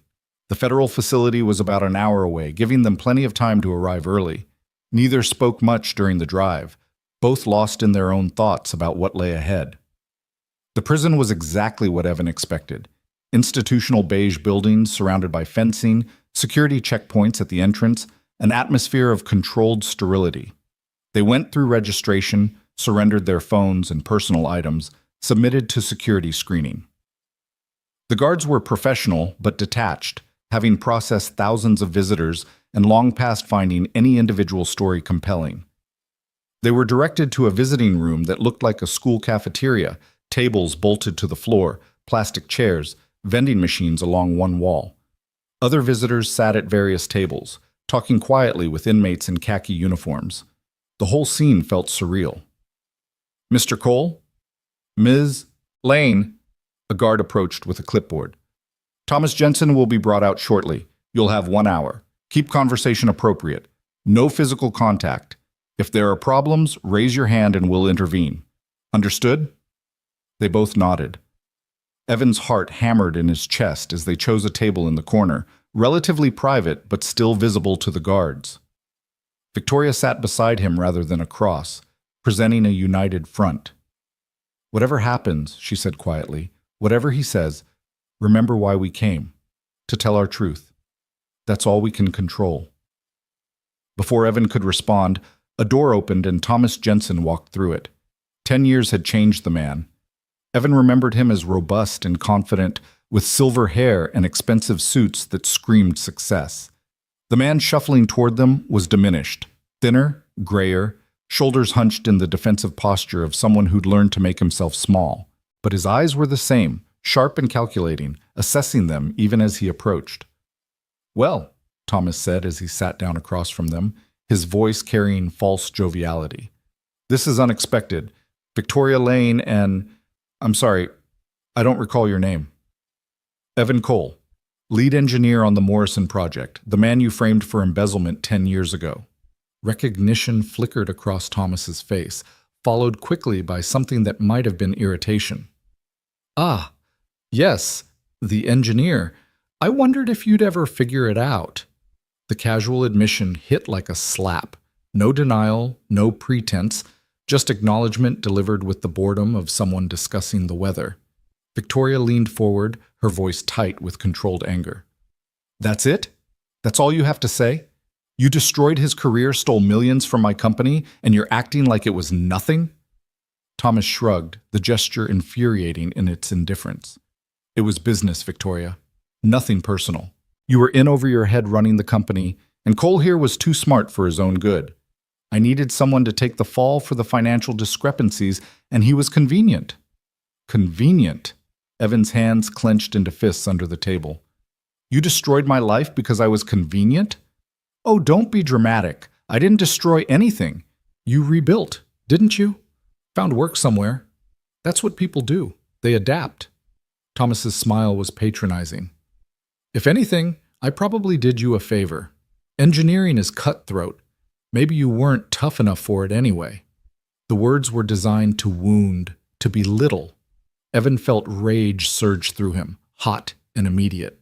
But then he felt Victoria's hand on his arm, a gentle pressure that said, wait, breathe, don't give him the satisfaction. You haven't asked why we came, Victoria said, her voice deadly calm. Aren't you curious? Not particularly. I assume you want to yell at me, tell me I'm a terrible person, maybe cry about how I ruined your lives. Save your breath. I've heard it all before. We came to tell you something important. Victoria leaned back and Evan saw the steel in her spine, the CEO she'd once been emerging through the damage.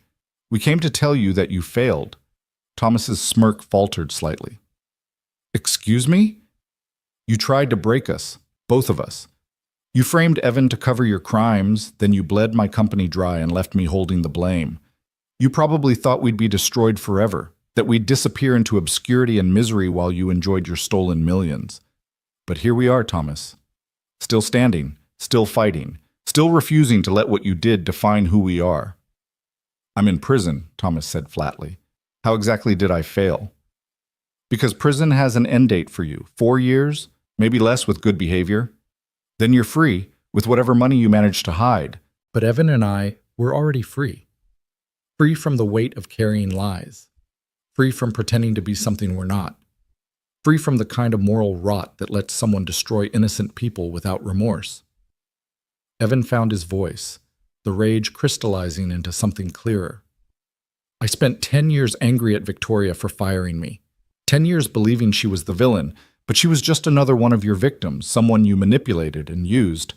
The real villain was you all along. How touching, Thomas said dryly. You've bonded over shared trauma. Congratulations. We have, Victoria agreed, and that's something you'll never understand. You don't know what it's like to hit bottom and claw your way back up. You don't know what it's like to lose everything and discover you're stronger than you thought. You certainly don't know what it's like to be truly forgiven by someone you've wronged. She looked at Evan as she said this last part, and he understood what she was asking. Not for absolution, that wasn't his to give, but for acknowledgement that they'd found something unexpected in this nightmare. Understanding, maybe. The beginnings of mutual respect. I don't forgive you, Victoria, Evan said clearly, making sure Thomas heard every word. Not yet. Maybe not ever. What you did hurt me in ways I'm still processing. But I understand now that you were working with bad information, that you thought you were doing the right thing. That doesn't erase the harm, but it changes the story. And the real story, the truth, is that this man sitting across from us is responsible for both our downfalls. Thomas laughed, a harsh, bitter sound. You came all this way to tell me I'm a bad person? To announce that you've survived? Who cares? I don't. Your survival or destruction means nothing to me. You were means to an end, both of you, nothing more. And that's the difference between us, Victoria said softly. We see people as people. You see them as tools. That's why you're in here and we're out there. That's why we'll rebuild our lives and you'll spend the rest of yours knowing that you traded everything, freedom, reputation, human connection, for money you can't even spend. Thomas's face had gone hard. The mask of joviality completely dropped.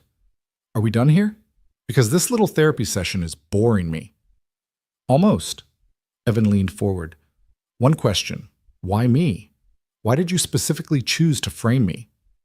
For the first time, something like genuine emotion crossed Thomas's face. You want the truth? You were going to cost me everything. The Morrison project was brilliant, revolutionary. If it succeeded, Lane Industries would have exploded in value, and there would have been audits, expansions, investor oversight. My embezzlement would have been discovered within months. So I had to make sure the project failed. And the easiest way to do that was to remove the one person who could actually make it work. The admission hung in the air. It wasn't random. Evan hadn't been convenient. He'd been targeted specifically because he was too good at his job. You destroyed my career because I was about to succeed, Evan said slowly. I destroyed your career because your success threatened mine. Basic self-preservation. Thomas stood up, signaling the guards. But look on the bright side. At least you know it wasn't personal. You were just collateral damage in a bigger game. No, Victoria said, standing as well. He was a human being whose life mattered.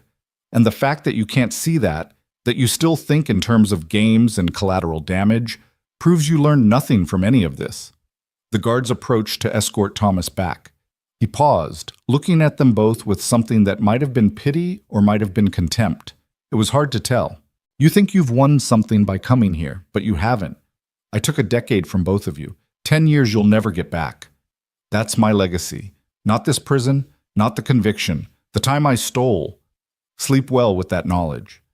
He turned and walked away, leaving them standing in the visiting room with those final words echoing in the space he'd vacated. Evan felt something inside him break and reform simultaneously. Thomas was right. The lost decade couldn't be recovered. The Morrison project would never happen. The life he'd planned was gone forever. But Thomas was also profoundly wrong, because the decade wasn't stolen if Evan had lived it, learned from it, grown through it. Time wasn't just taken.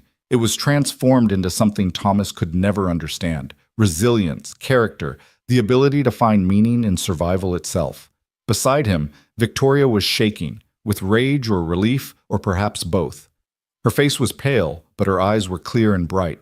I expected to feel different after confronting him, she said quietly. I thought there'd be this moment of catharsis, of closure. But I just feel empty. Not empty, Evan corrected. Free. He doesn't have power over us anymore. We've seen who he really is, petty and unrepentant and small, and we've seen that we survived despite him. That's worth something. They collected their belongings and walked out into the cold afternoon. The sky was overcast, threatening snow. Evan took a deep breath of free air and felt the weight that had been pressing on his chest for years ease slightly. Not gone, maybe never completely gone, but lighter. Thank you for coming with me, Victoria said as they reached the car. I wouldn't have had the courage to face him alone. Thank you for telling me the truth, for explaining what really happened. I spent 10 years hating the wrong person. You weren't wrong to hate me, Evan. I still made the choices I made. But you didn't do it with malice. That matters. It doesn't excuse it, but it matters. They drove away from the prison in silence, both processing what had just happened. The confrontation hadn't brought the dramatic closure or satisfaction that movies promised. Thomas Jensen was still the same selfish, unrepentant man he'd always been. But they'd done what they came to do, stood before their destroyer and claimed their survival, refused to be ashamed, insisted on being seen. Halfway home, Victoria suddenly said, "He's wrong, about the stolen decade. Time isn't stolen if you lived it. And you lived it beautifully, Evan. You raised an incredible daughter. You maintained your integrity. You became someone capable of saving the life of your enemy. That's not collateral damage. That's victory."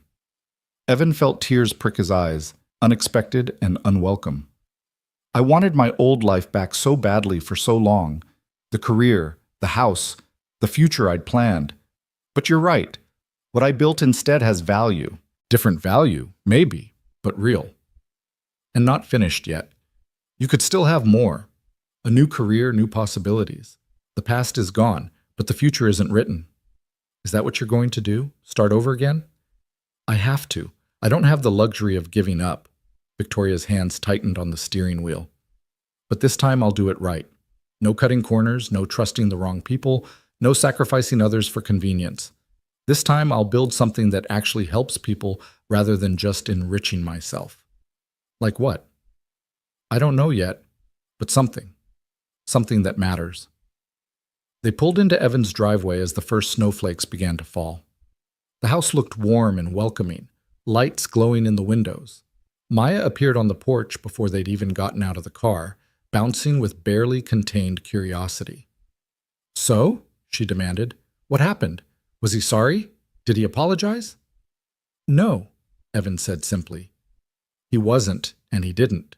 But that's okay. We didn't go there for his apology. We went there for ourselves. Inside, over hot chocolate and the last of the morning's pastries, they told Maya everything.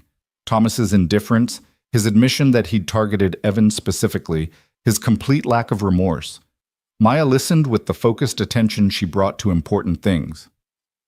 "He sounds like a psychopath," she concluded. "Maybe," Victoria agreed, "or maybe just someone who convinced himself over time that other people don't really matter. Either way, he's not our problem anymore." "So what now?" Maya looked between them. "What happens next?" Evan and Victoria exchanged glances. The question hung between them, heavy with implications. What did happen next? They'd confronted their shared past, stood together against their destroyer. But the future remained uncertain, full of complications and unanswered questions. "Now," Evan said slowly, "we figure out the next step, together, maybe, or separately, but we figure it out." It wasn't a complete answer, but it was honest, and for now, honesty felt like enough. The days following the prison visit settled into an unexpected rhythm. Victoria remained in the house, ostensibly recovering but increasingly integrated into their daily routines. She made breakfast while Evan got ready for work, helped Maya with college application essays in the evenings, and spent her afternoons researching something on Maya's laptop that she wouldn't quite explain yet. By Friday, a week after the storm that had brought her into their lives, Victoria looked almost healthy. The bruises had faded to yellow-green shadows, the cut on her head was healing cleanly, and she moved without the painful stiffness of those first days. But she also looked restless, like someone approaching a deadline they couldn't quite articulate. Evan found her on the porch that evening, wrapped in one of his old jackets against the October chill, staring out at the quiet street. "You're thinking about leaving," he said, joining her on the steps. Victoria didn't deny it. "I should. I've been here almost 10 days. You've done more than enough, more than I had any right to expect. It's time I stopped imposing on your hospitality and figured out my own path forward." "Where would you go?" "Boise, probably. Bigger city, more opportunities. I could find shelter space, look for work. I've done it before." Her voice carried determination, but not enthusiasm. "I'll be fine, Evan. I'm a survivor." "You shouldn't have to just survive, though. Not when there might be better options." Victoria turned to look at him, curiosity sparking in those pale blue eyes. "What do you mean?" "I've been thinking about what you said, about helping displaced workers, people who've lost their careers through no fault of their own. People like us." Evan pulled out his phone and showed her the notes he'd been making during slow moments at the shop. What if there was a place, a nonprofit organization, that helped people in that situation? Job training, resume building, interview coaching, mental health support, a safety net for people falling through the cracks. Victoria took his phone, reading through his notes with growing intensity. This is actually brilliant. A comprehensive support system specifically designed for mid-career professionals who've been displaced. Nobody's doing this. Because it's expensive and complicated and would require someone with business experience to actually make it work. Evan met her gaze directly. "Someone like you." The implication hung in the air between them. Victoria handed back his phone slowly, her expression unreadable. "You want me to build this?" "That's what you're suggesting." "I'm suggesting that you have skills and experience that could help a lot of people, and that maybe this is how you make things right, not by punishing yourself with homelessness and minimum wage work, but by using what you learned from falling to help others climb back up." "Evan, I appreciate the thought, but I have no money, no resources, no credibility left in the business world. I can't start a nonprofit with $40 and good intentions." "No, but you could start small, right here in Meridian." Evan had been planning this conversation for days, thinking through the logistics. "There's an abandoned community center on 3rd Street. It's been sitting empty for 2 years since the city couldn't afford to maintain it. What if we approach the city council about using it? We could start with basic services, just helping people with resumes and job applications. Build from there."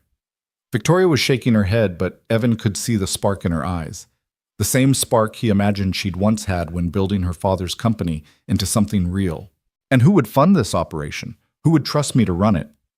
The community might, if they saw what you're trying to do. And I'd vouch for you. Evan surprised himself with the certainty in his voice. I know that doesn't count for much. I'm just a mechanic. But people here know me. Trust me. If I said you were worth supporting, some of them would listen. You barely trust me yourself. Why would you put your reputation on the line for me? It was a fair question.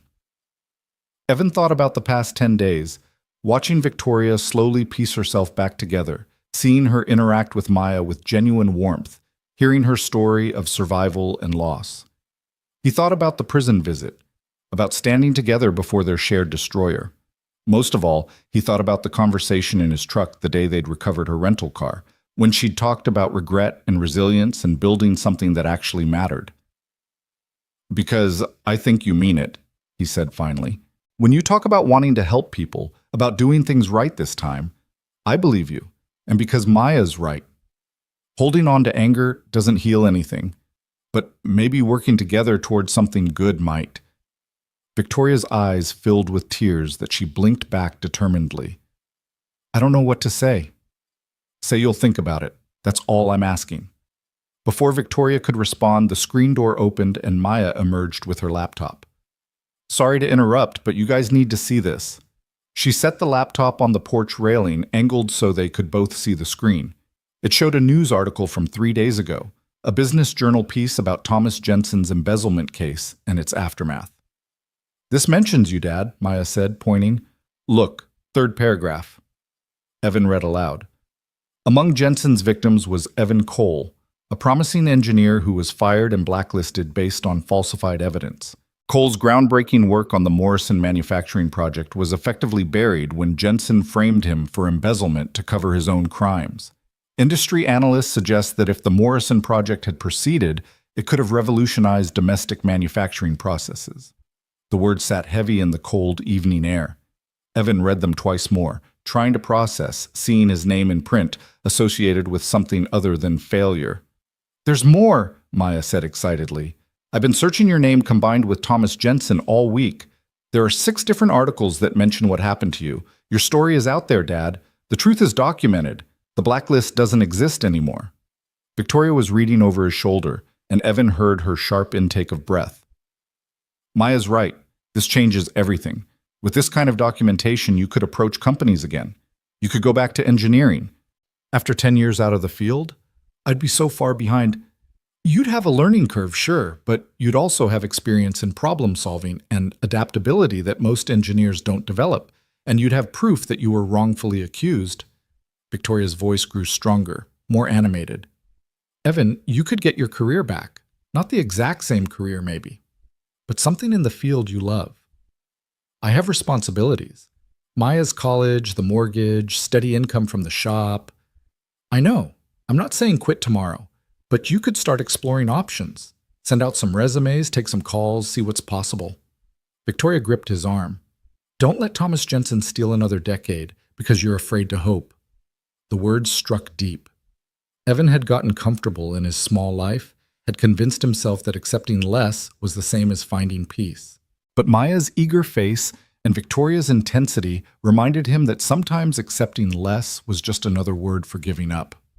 I'll think about it, he said, echoing his words to Victoria. Both things. The nonprofit idea and my career. I'll think about all of it. That night, Evan couldn't sleep. He lay in bed scrolling through the articles Maya had found, reading documentation of his innocence that had come far too late to prevent the destruction, but might not be too late to enable rebuilding. The words promising engineer and groundbreaking work felt alien applied to him now, like descriptions of someone he used to be. Around midnight, he heard movement in the living room. He found Victoria sitting in the darkness, her own laptop open, the screen's glow illuminating her face. Couldn't sleep either? He asked. I started researching your nonprofit idea. I couldn't help myself. She turned the screen toward him. Look, there are grant programs specifically for workforce development initiatives. Federal money, state money, private foundation money. If we could put together a solid proposal, we might actually be able to fund this thing. Evan sat down beside her, studying the websites she'd found. You're serious about this? I think I am. It feels right in a way nothing has felt right in years.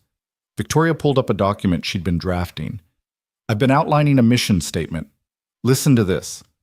The Second Chance Initiative provides comprehensive support to mid-career professionals displaced by circumstances beyond their control, offering job training, emotional support, and community resources to facilitate successful reintegration into the workforce.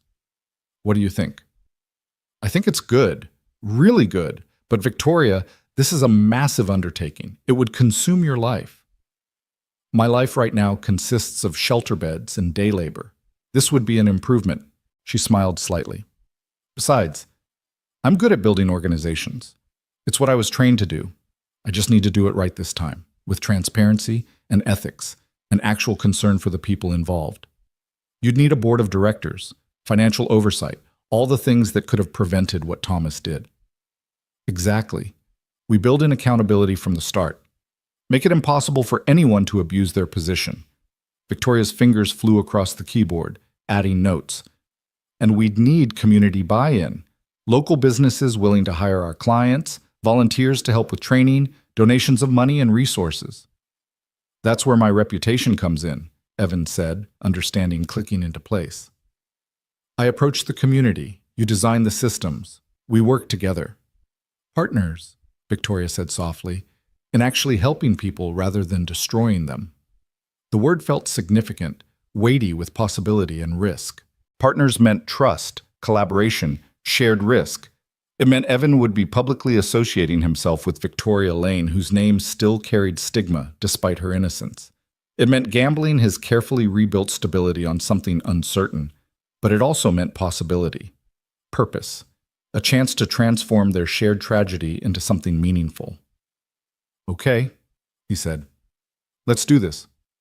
Let's actually try to build something good out of all this wreckage. Victoria's smile was brilliant and genuine, the first time Evan had seen her look truly happy. Thank you for believing this is possible, for believing I'm capable of doing better. Don't make me regret it, he said, but his tone was light. They worked until 3 a.m, outlining plans and researching grant requirements and drafting mission statements. By the time Evan finally fell into bed, his mind was buzzing with possibilities he hadn't allowed himself to consider in a decade. The next morning at breakfast, they presented their idea to Maya, who listened with the serious attention she brought to important matters. So basically, you want to start a nonprofit to help people like Dad who got screwed over by circumstances? She summarized. That's the simplified version, yes, Victoria confirmed. And you need community support to make it work? We do. Money, volunteers, partnerships with local businesses. It's ambitious. Maya thought for a moment, then grinned. I know where to start. Mrs. Patterson. Who's Mrs. Patterson? Victoria asked. The principal at Maya's high school, Evan explained. She's been in Meridian forever, knows everyone, sits on half the boards in town. And she loves Dad because he's been coaching the junior robotics team for free for 3 years, Maya added. If you could get her on board, she could help recruit other community leaders. It was a good idea, strategic and practical.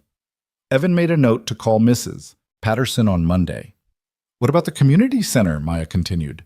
The abandoned one on 3rd Street? How do you get permission to use it? City council meeting, Victoria said. They meet the 2nd Tuesday of every month.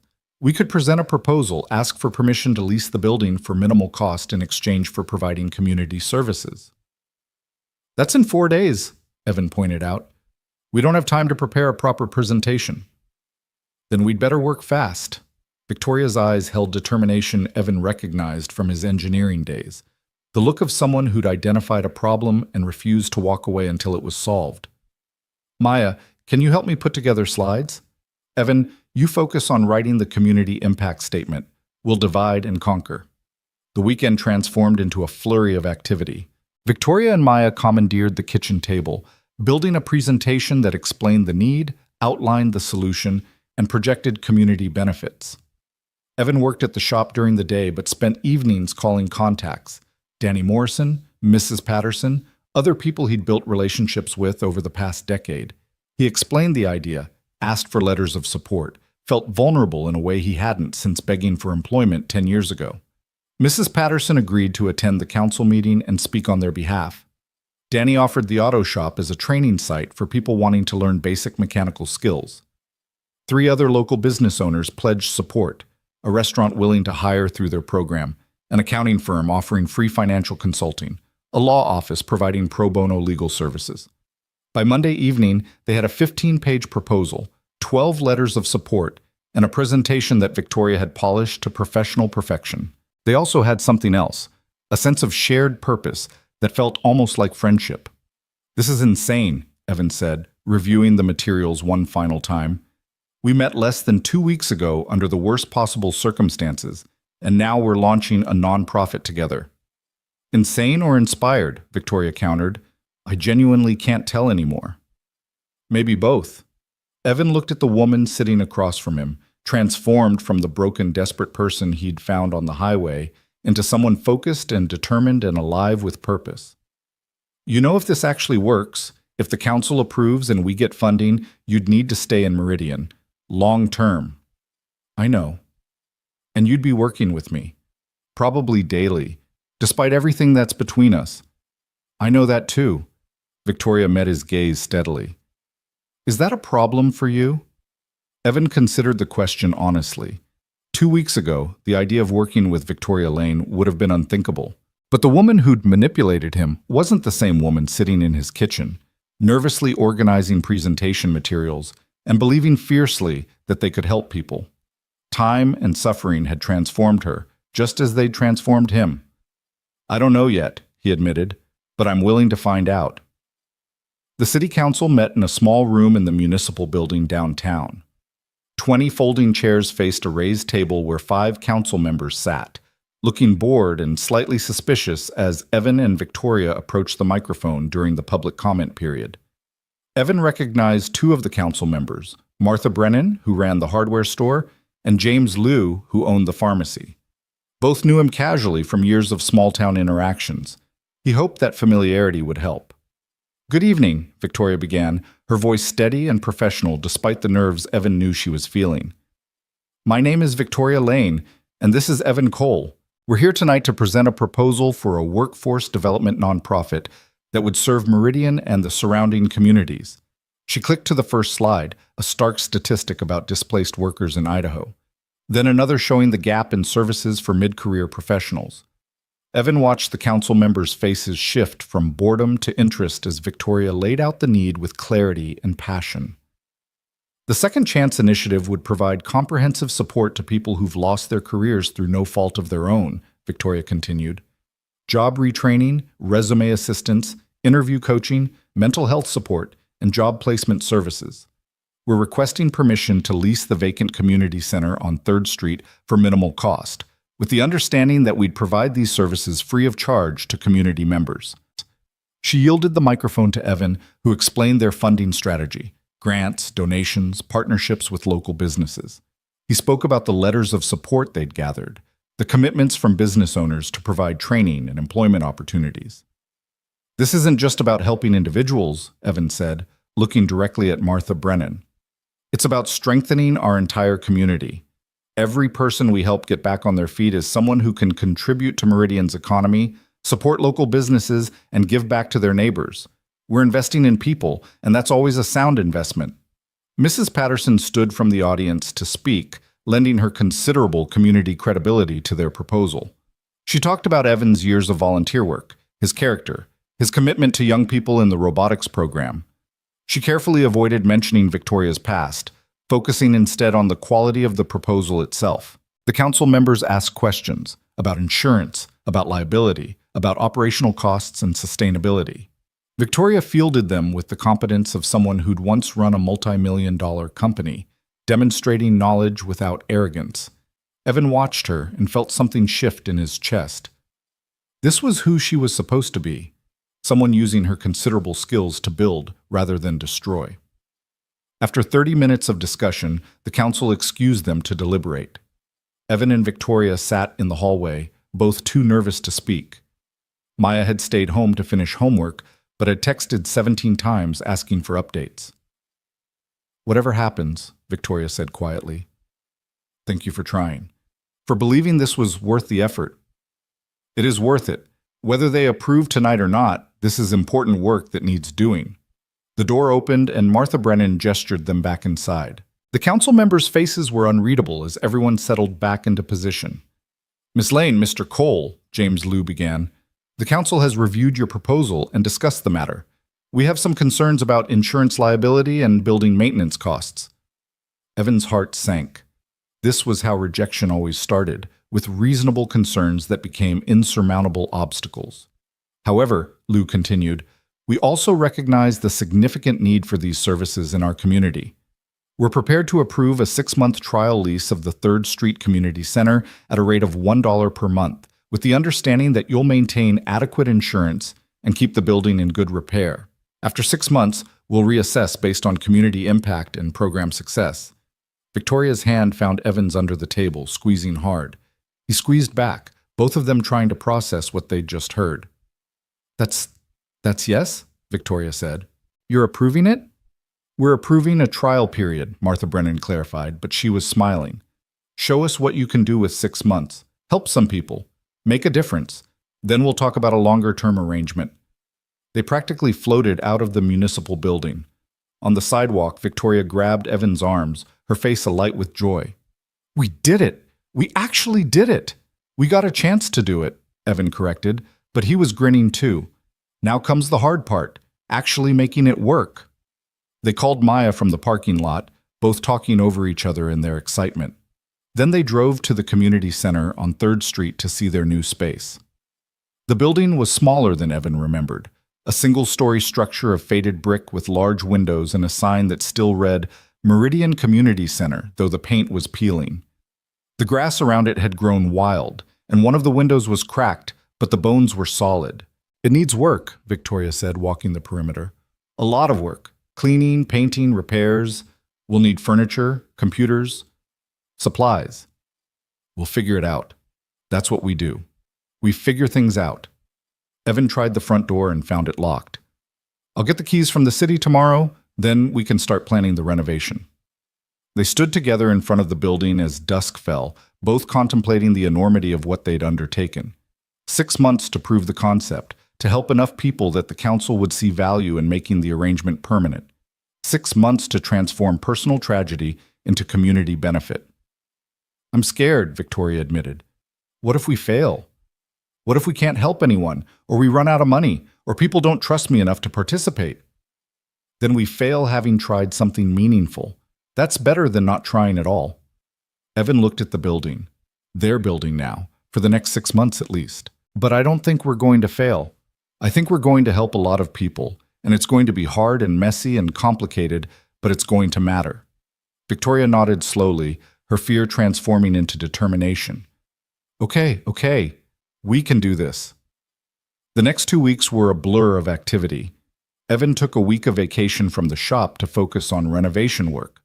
Victoria coordinated volunteers, Mrs. Patterson recruited parents from the high school, Danny brought his sons, even some of Evan's co-workers showed up with paint supplies and tools. Maya organized a social media campaign that brought in donations of furniture, computers, office supplies.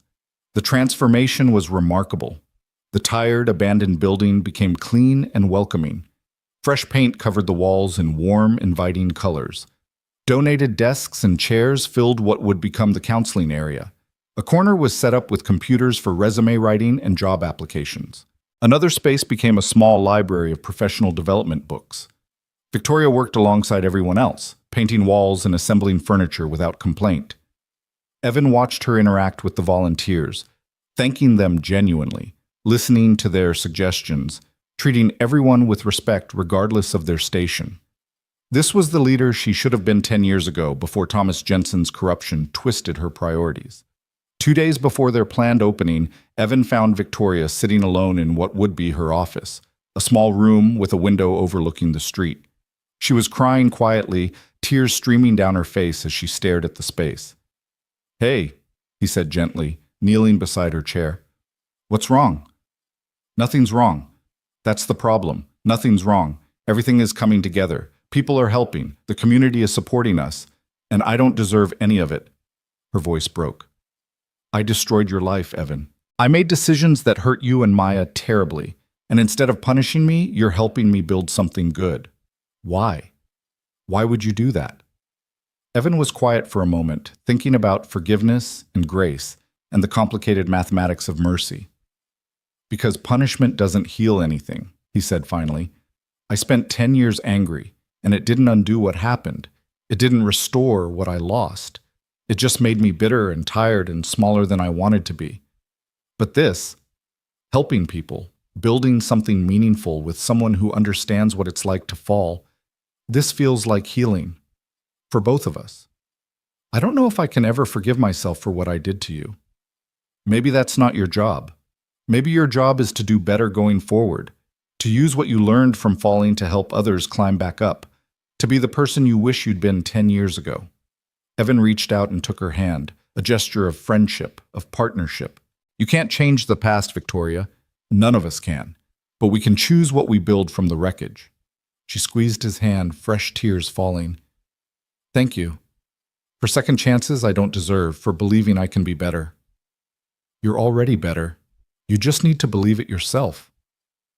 The Second Chance initiative opened on a Monday morning in November. They'd sent out flyers, posted on social media, contacted the local newspaper. Evan and Victoria arrived early, both nervous about whether anyone would actually show up.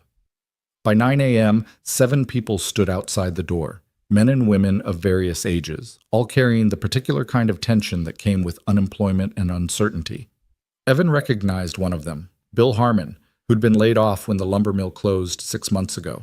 The others were strangers, but their stories were likely similar.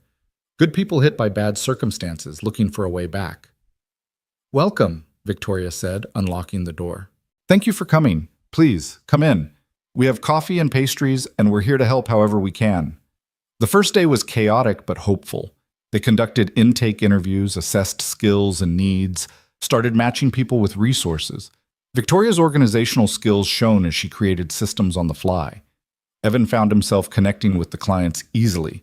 His own experience with job loss made him credible in ways formal credentials never could.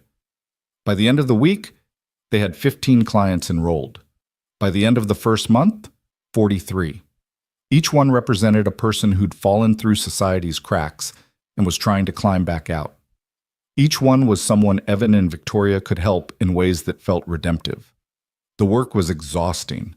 Evan was splitting time between the shop and the nonprofit, working 12-hour days trying to manage both.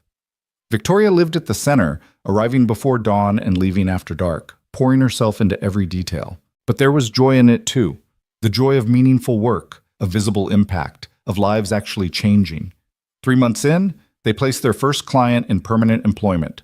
Bill Harmon got hired as a supervisor at a construction company, using skills Victoria had helped him articulate on his resume. He came back to thank them, shaking Evan's hand and hugging Victoria with tears in his eyes. You gave me my life back, he said simply. I didn't think that was possible. After he left, Evan found Victoria in her office again, crying again, but this time from happiness rather than guilt. We did that, she said wonderingly. We actually helped someone.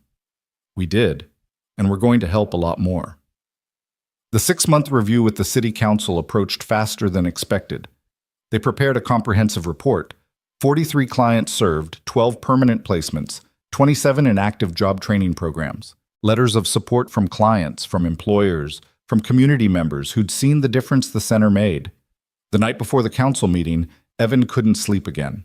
He found himself on the porch, staring at the stars and thinking about the strange journey that had brought him here. 10 years ago, he'd lost everything. 2 weeks ago, no, it had been almost 6 months now, though the early days felt like yesterday, Victoria Lane had literally crashed into his life. And now they were partners in something meaningful, something that was changing lives, including their own. The screen door opened. Victoria joined him, wrapped in a blanket against the spring chill. Can't sleep either, she asked. Nervous about tomorrow. Me too, but Evan, regardless of what the council decides, this has been worth it. These 6 months of actually helping people, of building something good together, it's been worth every moment. We're going to get approved, Evan said with more confidence than he felt. The numbers are strong. The community support is real. They'd be foolish to shut us down. I hope you're right. They sat in comfortable silence, to two people who'd been enemies and victims and were now something more complicated and more valuable. Partners in redemption, friends forged in the fires of shared suffering and shared purpose. I never thanked you, Victoria said quietly, for stopping that night, for saving my life when you had every reason to drive past. You've thanked me 100 times. I know, but I mean it differently now. Then I was grateful for physical rescue. Now I understand you saved more than my life. You saved my chance at redemption, at becoming someone worth being. She looked at him in the starlight. You showed me that grace is real, that second chances exist, that people can choose compassion over revenge. That's a gift I can never repay. You're repaying it every day. Every person we help is you repaying it. Maybe, but it still feels like I owe you something more, something personal. Evan turned to look at her fully. In the months since that stormy night, Victoria had continued to transform.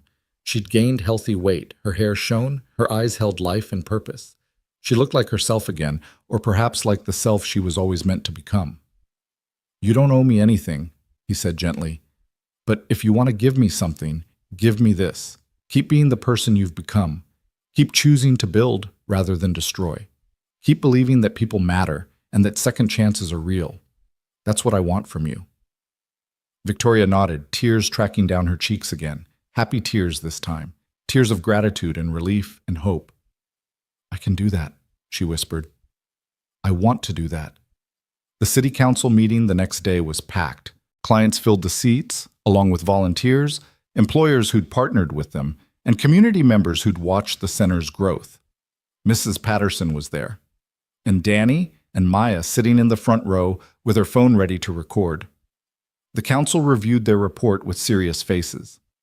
James Liu asked detailed questions about sustainability and growth plans. Martha Brennan wanted to know about long-term funding strategies. But their questions felt different this time. Not skeptical obstacles, but genuine engagement with how to make the program permanent. After an hour of discussion, the council voted. 5-0 in favor of extending the lease indefinitely at the same minimal rate, recognizing the Second Chance Initiative as an official community resource. The room erupted in applause. Victoria grabbed Evan's hand, squeezing so hard it hurt, both of them grinning like fools. They'd done it. They'd taken tragedy and trauma and transformed it into something lasting and good. Outside after the meeting, surrounded by congratulations and celebration, Evan found a quiet moment with Maya. You did good, Dad, she said, hugging him tight. Really good. I'm proud of you. I had help. A lot of help. From the person who destroyed your career. Who would have guessed that would work out? Maya's smile was wry. Life is weird. Life is weird, Evan agreed. But sometimes weird turns out okay. He looked over at Victoria, who was being thanked by Bill Harmon again, her face glowing with genuine happiness. The destroyed CEO had become a builder of second chances. The vengeful victim had become a partner in redemption. And somehow, impossibly, it had all started with the simple choice to stop for a stranger on a stormy night. Grace, Evan thought, was the most powerful force in the universe. More powerful than revenge, stronger than justice, more transformative than punishment. Grace took broken things and made them new. Grace turned enemies into friends and tragedy into triumph. And grace, he was learning, wasn't something you earned or deserved. It was something you chose to give and to receive, over and over, until the giving and receiving transformed everyone involved into better versions of themselves. That night, after all the celebrations ended, the three of them, Evan, Victoria, and Maya, sat together in the living room where Victoria had first woken after being rescued. 6 months had passed since that stormy night, but it felt like a lifetime. So what's next? Maya asked. You've got the center permanently. What's the next goal? Victoria and Evan exchanged glances. They'd been discussing expansion possibilities, but hadn't made final decisions. I think, Victoria said slowly, we grow carefully, add services as we can support them. Maybe hire some staff so Evan isn't working 2 jobs indefinitely. Maybe expand to neighboring communities. but always keeping our core mission, helping people rebuild their lives with dignity. And you're staying in Meridian? Maya pressed. Permanently? If that's okay with you and your dad. I know I've been imposing for 6 months now. You're not imposing, Evan interrupted. You're family. The word hung in the air, surprising all three of them, but it felt right. Victoria had become woven into their lives in ways that transcended her original role as rescued stranger or former enemy. She was part of their daily rhythm, their shared mission, their home. Family, Victoria repeated softly, testing the word. I haven't had that in a long time. You have it now, Maya said firmly. You're stuck with us. Deal with it. They talked late into the night, making plans and dreaming bigger dreams. The Second Chance initiative would grow, would help more people, would become a model for other communities. Evan would slowly transition from the auto shop to full-time work at the center. Victoria would continue building the organization, but with checks and balances and transparency built into every system. And maybe, though this was harder to articulate, Evan would start exploring his own second chance. The articles about Thomas Jensen's conviction had opened doors he'd thought permanently closed. A few engineering firms had reached out tentatively after seeing his name in the news. Nothing concrete yet, but possibilities. Whispers of a future that might include the career he'd lost alongside the meaningful work he'd found. The path forward wasn't certain. Challenges remained. Funding would always be tight. The work would always be demanding. Old wounds might never fully heal. But they would face it together, three people bound by tragedy and transformed by grace into something resembling a family.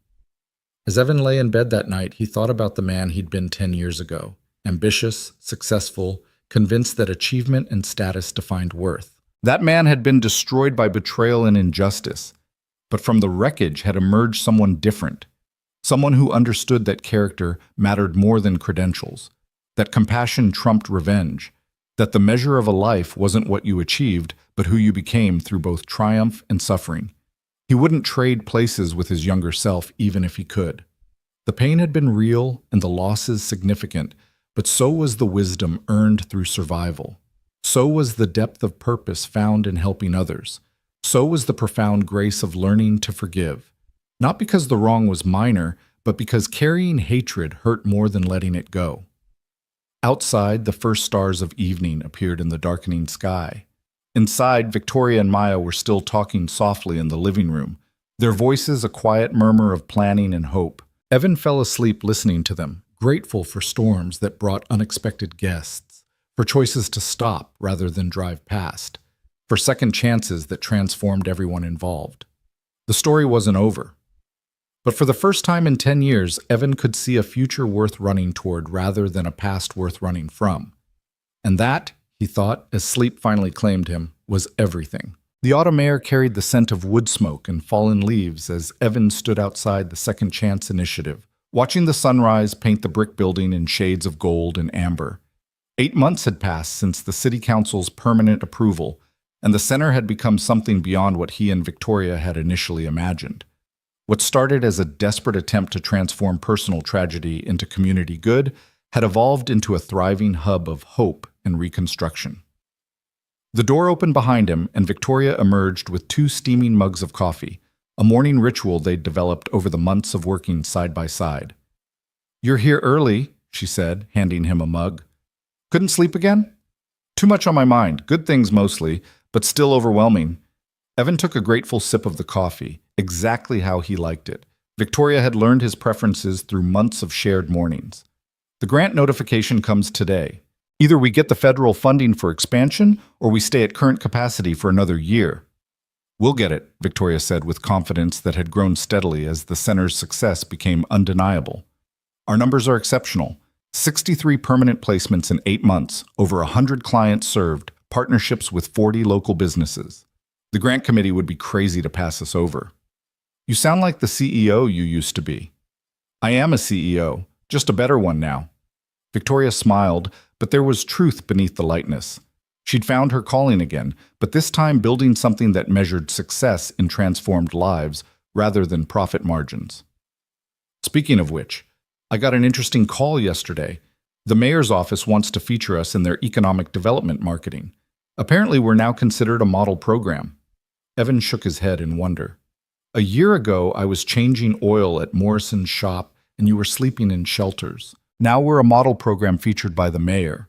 Life is strange. Life is grace, Victoria corrected gently. Strange is just what grace looks like when you're not expecting it. They stood in comfortable silence, watching the town wake up around them. The relationship between them had evolved into something neither could have predicted, not quite friendship in the casual sense, but something deeper. Partnership forged in fire, mutual respect earned through shared struggle, and an understanding that came from parallel journeys through destruction and rebuilding. The piece was interrupted by Evan's phone buzzing. He pulled it out, his heart rate accelerating when he saw the sender's name, Jessica Chen, Director of Engineering at Cascade Systems. "It's the engineering firm," he said, his voice tight with tension.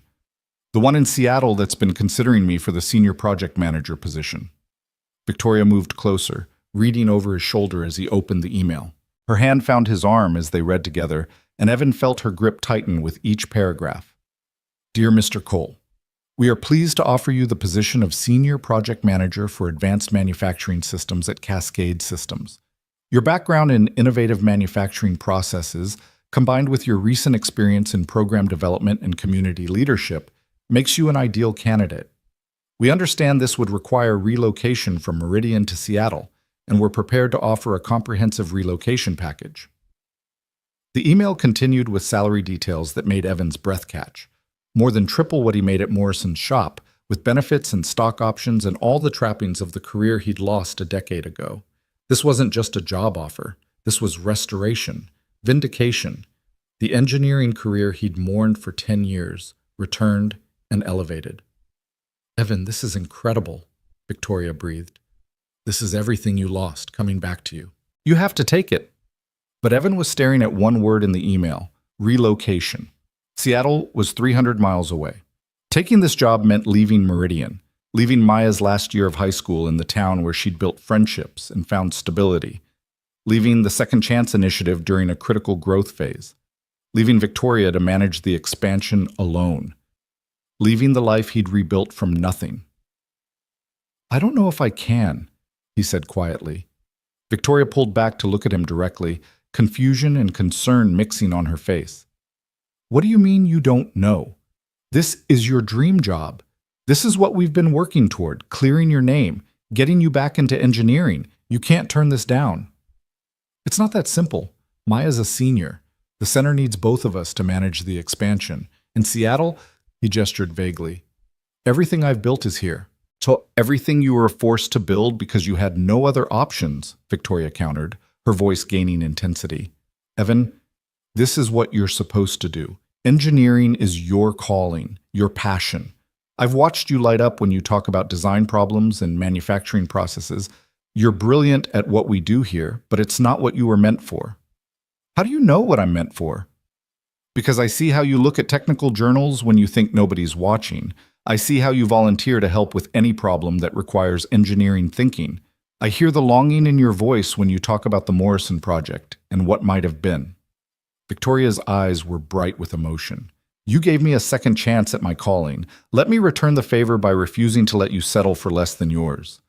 The conversation was interrupted by Maya's voice from the doorway.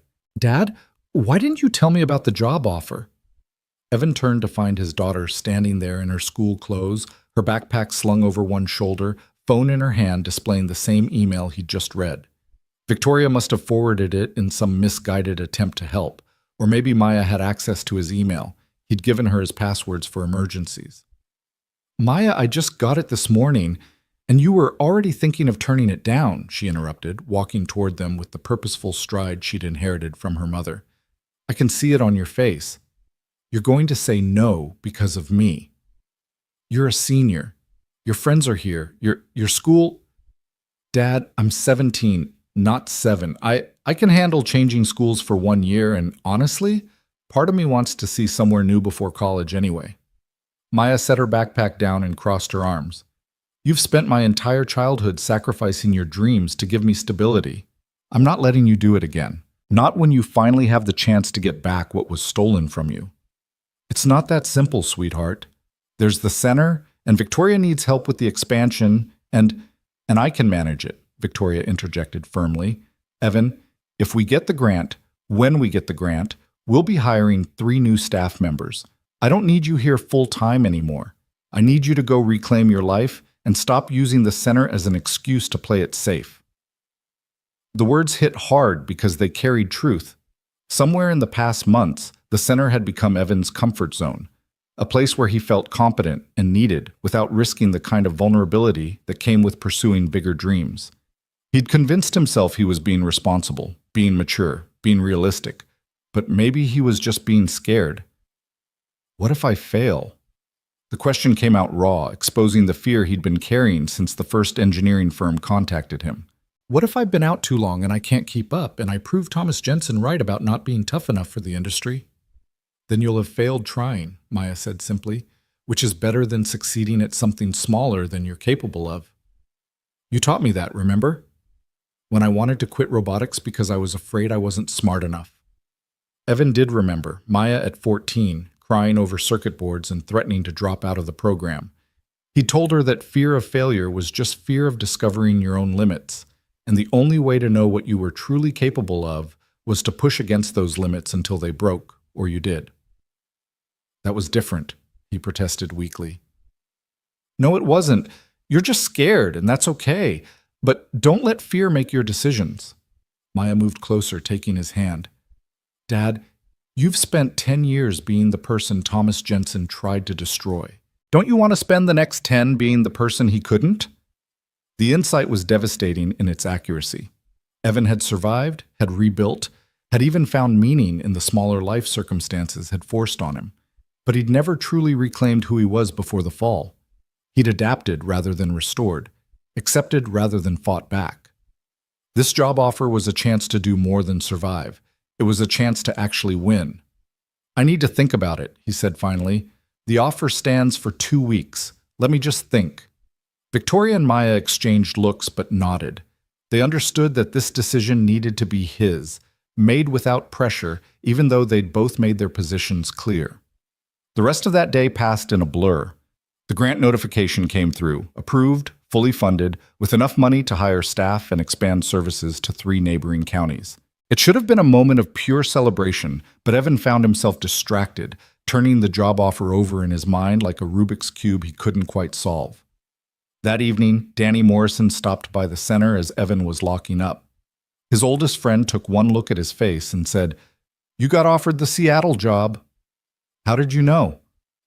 "Because you look like a man standing at a crossroads trying to figure out which way leads home." Danny leaned against his truck. "Want to grab a beer and talk about it?" They ended up at the small bar on Main Street, sitting in a booth in the back where they could talk without being overheard. Danny ordered them both local IPAs and waited patiently while Evan organized his thoughts. "I don't know what to do," Evan finally admitted. "Part of me wants to jump at this opportunity. It's everything I lost coming back even better. But another part feels like I'd be abandoning people who need me. Victoria in the center, Maya in her last year of high school, even you in the shop." "Let me stop you right there," Danny said firmly. "First, the shop will be fine without you. You've been splitting your time for months anyway, and I've got applications from 3 mechanics who'd love your position. Second, Maya is practically an adult and she's explicitly telling you she wants you to take the job. Third, Victoria is one of the most competent people I've ever met. She'll manage the center brilliantly. So let's be honest about what this is really about." "What do you think it's really about?" "You're terrified. You spent 10 years building a smaller, safer life where the stakes were low enough that losing didn't destroy you again. Now you're being asked to climb back up to the high wire, where falling actually means something, and that's scary as hell." Evan took a long drink of his beer, letting Danny's words settle. "When did you become so insightful?" "I've always been insightful. You've just been too busy surviving to notice." Danny smiled, but his eyes were serious. "Look, man, I watched what happened to you 10 years ago. I saw it break you in ways you still haven't fully admitted. You lost more than your career. You lost your confidence in your own judgment. Thomas Jensen didn't just steal your job. He stole your certainty that you deserved good things." The observation cut deep. Evan realized Danny was right. Somewhere in the years of struggle and rebuilding, He'd internalized the idea that he didn't deserve the life he'd once had, that wanting more than what he'd scraped together was greedy or unrealistic. So what do I do? You take the damn job. You pack up, you move to Seattle, you let Maya have a year of adventure before college, and you reclaim who you were always meant to be. Danny leaned forward. And you stop punishing yourself for something that was never your fault in the first place. They talked until the bar closed, working through logistics and fears and possibilities. By the time Evan drove home, something had shifted inside him. The decision still scared him, but the path forward was becoming clearer. He found Victoria still awake, working on grant reports at the kitchen table. She looked up when he entered, her expression cautious. "Have you decided?" she asked. "Not officially, but I'm leaning toward yes." Evan sat down across from her. "Which means we need to talk about transition plans for the center. If I'm leaving in 2 months, you'll need to be ready to manage everything alone." Relief and sadness mixed on Victoria's face. "I'm glad. Truly. You deserve this, Evan, but I'm going to miss working with you every day. You've become—" She paused, searching for words. "You've become my partner in the best sense. My friend. The person who believed I could be better when I didn't believe it myself. You're going to be fine without me. Better than fine, you're going to be brilliant. You found your calling again, Victoria. Leading this organization, helping people rebuild their lives. This is who you were always meant to be. I learned it from you, from watching how you rebuilt your own life with grace and dignity. You showed me what real strength looks like." Victoria's eyes glistened with tears she was too proud to let fall. "I know this is the right decision. I know you need to do this, but I'm still going to miss you. Seattle's not that far. I can visit. And you'll be so busy with the expansion, you won't have time to miss me." Evan reached across the table and took her hand. "We're always going to be connected by what we built here. That doesn't end just because I'm taking a job in another city." They talked through the night about transition plans and hiring strategies and how to maintain organizational continuity during leadership changes. But beneath the practical discussion ran a current of emotion, the recognition that their daily partnership was ending, that the intense collaboration born from tragedy and sustained through determination was shifting into something different. The next morning, Evan composed his acceptance email to Cascade Systems, his finger hovering over the send button for a long moment before finally clicking it. The response came within hours: enthusiastic welcome, start date in 8 weeks, relocation coordinator assigned to help with the move. Maya was ecstatic when he told her officially, immediately planning how to make the most of her last months in Meridian while getting excited about Seattle. Victoria threw herself into hiring and training new staff with the focused intensity Evan recognized from their early days building the center. Everyone was moving forward, adapting to the change, finding the opportunities hidden in the ending. But Evan found himself struggling with unexpected emotions. Joy at reclaiming his career mixed with grief at leaving behind the life he'd built. Excitement about the future tangled with nostalgia for the present. He'd wanted this for so long, the restoration of his engineering career, vindication of his capabilities. But now that it was happening, he hadn't anticipated how much it would hurt to leave. 3 weeks before the move, the center held a community celebration honoring the grant funding and announcing Evan's departure. The building was packed with clients whose lives had been changed, volunteers who'd supported the mission, business partners who'd taken chances on displaced workers. Evan stood at the front beside Victoria, looking at the sea of faces, and felt overwhelmed by the impact they'd managed to create in less than a year. Bill Harmon stood up to speak, the first client they'd successfully placed. "A year ago, I thought my life was over, 53 years old, laid off, no prospects, watching my savings evaporate. I came to this center because I had nowhere else to go. And Evan Cole sat with me for 3 hours, helping me see that my experience had value, that displacement wasn't failure, that starting over was possible. Because of him and Victoria, I'm working again. I'm providing for my family again. I'm myself again. That's what this place does. It gives people back to themselves." Others spoke, sharing similar stories of transformation and second chances. Evan listened to them and realized that this year working beside Victoria hadn't been a detour from his real life. It had been his real life. The engineering career waiting in Seattle was important, was restoration of something stolen, was a victory worth claiming. But the work here had been meaningful in ways that transcended professional success. When it was his turn to speak, Evan struggled to find adequate words. "A year ago, I found someone on the side of the highway during a storm," he began, his voice carrying through the crowded room. "I had every reason to drive past, every justification for leaving them there. The person I found had once destroyed my career, had cost me my marriage, had forced me to rebuild my entire life from nothing. But I stopped anyway. Not because I was particularly noble or forgiving, but because it was the right thing to do. And that choice, that single moment of choosing grace over revenge, changed everything." He looked at Victoria, who stood beside him with tears streaming down her face. "Victoria Lane and I built this center from shared wreckage. We took our mutual destruction and transformed it into something that helps others. And in the process, we both discovered that redemption is real, that second chances can heal both the giver and the receiver, that forgiveness isn't about forgetting harm, but about refusing to let harm define your future." Evan turned back to the crowd. "I'm leaving to reclaim the career I lost, but I'm not leaving behind the lessons this year taught me. I'm not leaving behind the understanding that people matter more than positions, that character beats credentials, that the measure of a life is how you treat others when you have power over them. Seattle will get an engineer, but Meridian gave me back my humanity, and I'll carry that with me wherever I go." The applause was thunderous. People stood, cheering for the center and its mission and the transformed lives it represented. Evan caught Maya's eye across the room. His daughter was crying openly, pride and sadness mixing on her young face. After the celebration wound down, Evan found himself alone in the center's main room, looking at the walls covered with success stories and the desks where so many people had rebuilt their lives. Victoria joined him, carrying 2 glasses of wine from the reception. "To endings and beginnings," she said, raising her glass. "To grace and second chances," Evan countered, clinking his glass against hers. They drank in silence, both contemplating the journey that had brought them from that stormy highway to this moment of transition. "I need to tell you something," Victoria said finally. "Something I've been afraid to say because I didn't want to complicate your decision about Seattle." "What is it?" "I'm in love with you." The words came out in a rush, like she'd been holding them back for months. "I don't know when it happened exactly. Maybe when we were building this place together, or maybe when you stood beside me facing Thomas Jensen, or maybe it was always there underneath the complicated history. But I am. I'm in love with you, and I need you to know that before you leave." Evan felt his heart stutter in his chest.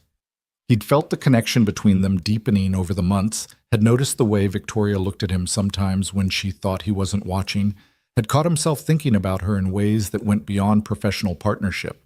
But he'd pushed those feelings aside, telling himself they were just products of intense shared experience, that mixing romance with their complicated history would be foolish. "Victoria, you don't have to say anything," she interrupted quickly. "I'm not telling you this to change your plans or make you feel obligated. You should still take the Seattle job. You need to reclaim your career. I just needed you to know the truth before you left, that you're not just my business partner or my friend or the person who saved my life. You're the person I fell in love with while we were building something beautiful from our shared destruction." Evan set down his wine glass carefully, his mind racing.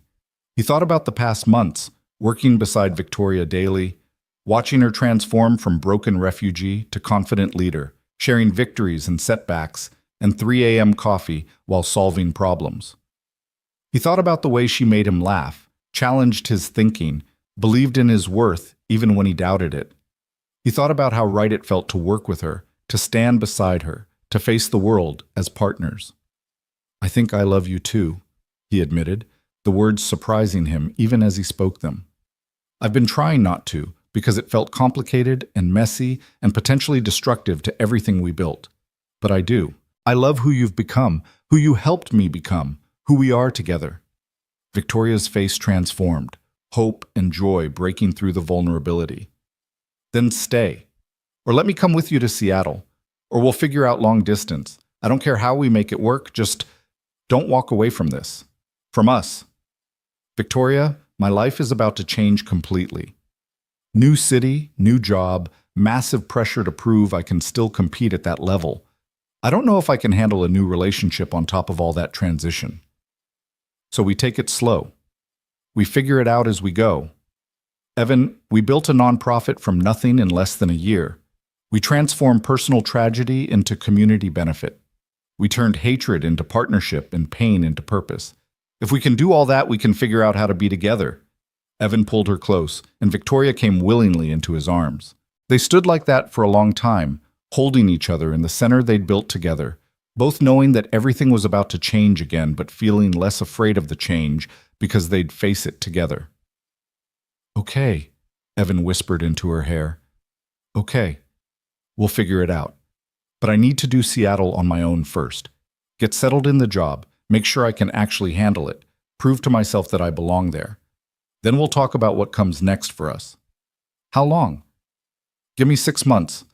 6 months to get established, to know if this career restoration is real or just a fantasy. Then if you still want to, we'll figure out how to be together for real." Victoria pulled back to look at him. 6 months. I can do 6 months. I've waited this long to have a real home and a real purpose.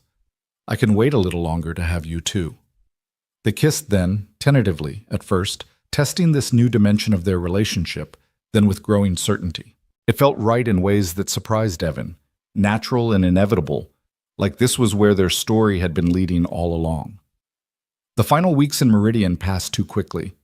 Evan trained Victoria's new staff, transitioned his shop responsibilities to Danny's new hire, and helped Maya prepare for the move. They sold furniture they didn't need, packed up years of accumulated life, and said goodbye to neighbors and friends. The day before the move, Evan drove out to the old neighborhood one last time. He parked in front of the house he'd lost in foreclosure, the blue one with the maple tree, and sat staring at it. This house represented his before, the life he'd planned, the success he'd achieved, the future that had been stolen. But as he sat there, Evan realized he didn't want that life back. Not really. That version of himself had been successful but shallow, focused on achievement rather than character, measuring worth by credentials rather than integrity. The man he'd become through loss and rebuilding was better, more compassionate, more resilient, more fundamentally decent. Thomas Jensen had tried to destroy him. Instead, he'd inadvertently created someone stronger. Evan drove away from his old house for the last time, feeling not grief, but liberation. The past was finished. The future was beginning. Seattle welcomed them with characteristic rain, soft and persistent, turning everything gray and green. Maya adapted quickly, finding friends at her new school and exploring the city with teenage enthusiasm. Evan threw himself into work at Cascade Systems, driven by equal parts excitement and terror. The first few months were brutal. His skills were rusty, his knowledge outdated in key areas, his confidence fragile. He worked late nights learning new software and studying updated manufacturing processes, feeling constantly behind despite his team's supportiveness. There were moments when he wondered if he'd made a terrible mistake, if he'd overestimated his ability to return to this level of work. But gradually, the old competence returned. Muscle memory kicked in. His unique perspective, combining traditional engineering with the problem-solving approaches he'd developed during his years of survival, made him valuable in unexpected ways. He brought creativity to technical challenges and emotional intelligence to team dynamics. The combination was powerful. By the 3-month mark, Evan was leading a major project, redesigning a manufacturing process for a client in aerospace. By 5 months, his project had exceeded expectations, and the client was requesting him specifically for future work. By 6 months, he'd proven to himself and others that he belonged exactly where he was. Victoria came to visit the week he hit the 6-month mark. Evan picked her up from the airport, and his heart lurched when he saw her waiting in baggage claim. She looked radiant, confident, and healthy and beautiful in ways that transcended physical appearance. This was a woman who'd found herself and her purpose, who'd survived destruction and emerged stronger. They spent the weekend exploring Seattle together, talking and laughing and carefully navigating around the big conversation they needed to have. On Sunday evening, they sat in a coffee shop overlooking Elliott Bay, watching ferries cross the darkening water, finally addressing what they'd both been dancing around. 6 months are up, Victoria said quietly. You've proven you can do this. The question is, what do we do now? Evan took her hand across the table. I've been thinking about that. A lot. And here's what I know. I love you. I want to build a life with you, but I also know that your work in Meridian is important, and you shouldn't abandon it just because I took a job in Seattle. So long distance? Visits when we can manage them? For now, maybe, but also, Evan pulled out his phone and showed her something he'd been researching. Cascade Systems has a branch office in Boise. It's smaller than the Seattle headquarters, but they're expanding their manufacturing division and need senior leadership. I asked about the possibility of transferring there once I've established myself here. Victoria's eyes widened. Boise is 45 minutes from Meridian. Exactly. Close enough that I could work in Boise and we could live together in Meridian. Close enough that I could stay involved with the center while pursuing my engineering career. Close enough that we could actually build a life together instead of just visiting it in stolen weekends. When could you transfer? They're thinking a year, maybe 18 months. Long enough to prove my value here, to make the transfer look like advancement rather than failure. Evan squeezed her hand. I know that's a long time to wait, but I'm willing to do it if you are. Because this, us, matters more than any career. I spent 10 years believing work defined worth. Now I know better. Worth is measured in relationships and character and who you choose to stand beside when life gets hard. Victoria was crying now, not bothering to hide it. I'll wait. Of course I'll wait. The center is expanding into 3 more counties. We're hiring additional staff. I'll be too busy to feel lonely most days. And when I'm lonely, I'll remember that you're building a future where we can actually be together. Then that's the plan. 1 year of long distance while I establish myself. Then Boise transfer, and we figure out life together in Meridian. Deal? Deal. Victoria leaned across the table and kissed him, tender and full of promise. Thank you for not making me choose between you and the center, for understanding that my work there matters. Of course it matters. It's redemption made real, grace transformed into action. I would never ask you to abandon that. They spent the rest of Victoria's visit planning their future, talking about the house they'd buy together, the ways they'd integrate their lives, the possibility of expanding the Second Chance Initiative's model to other cities. It wasn't the life either of them had planned years ago, but it was better, richer in meaning, deeper in purpose, built on a foundation of mutual respect and shared values, rather than just attraction or convenience. When Evan dropped Victoria at the airport Sunday night, their goodbye was bittersweet but not desperate. They had a plan. They had a future. They had each other, even across the miles. The year that followed was challenging but manageable. Evan and Victoria talked daily, visited monthly, and built their relationship through patience and intention rather than proximity. Evan continued to excel at Cascade Systems, earning respect and promotions.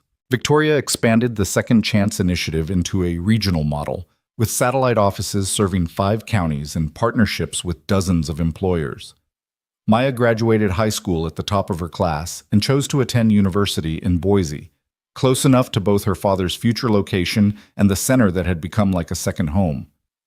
She'd been transformed by the past 2 years as well, developing a passion for social work and nonprofit management that traced directly back to watching her father and Victoria build something meaningful from wreckage. 18 months after moving to Seattle, Evan transferred to the Boise office as Director of Advanced Manufacturing.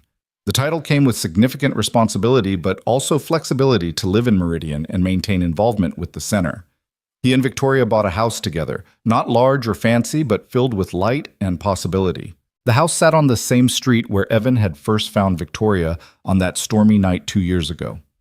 Some days he drove past the exact spot, marveling at the strange grace that had brought them together.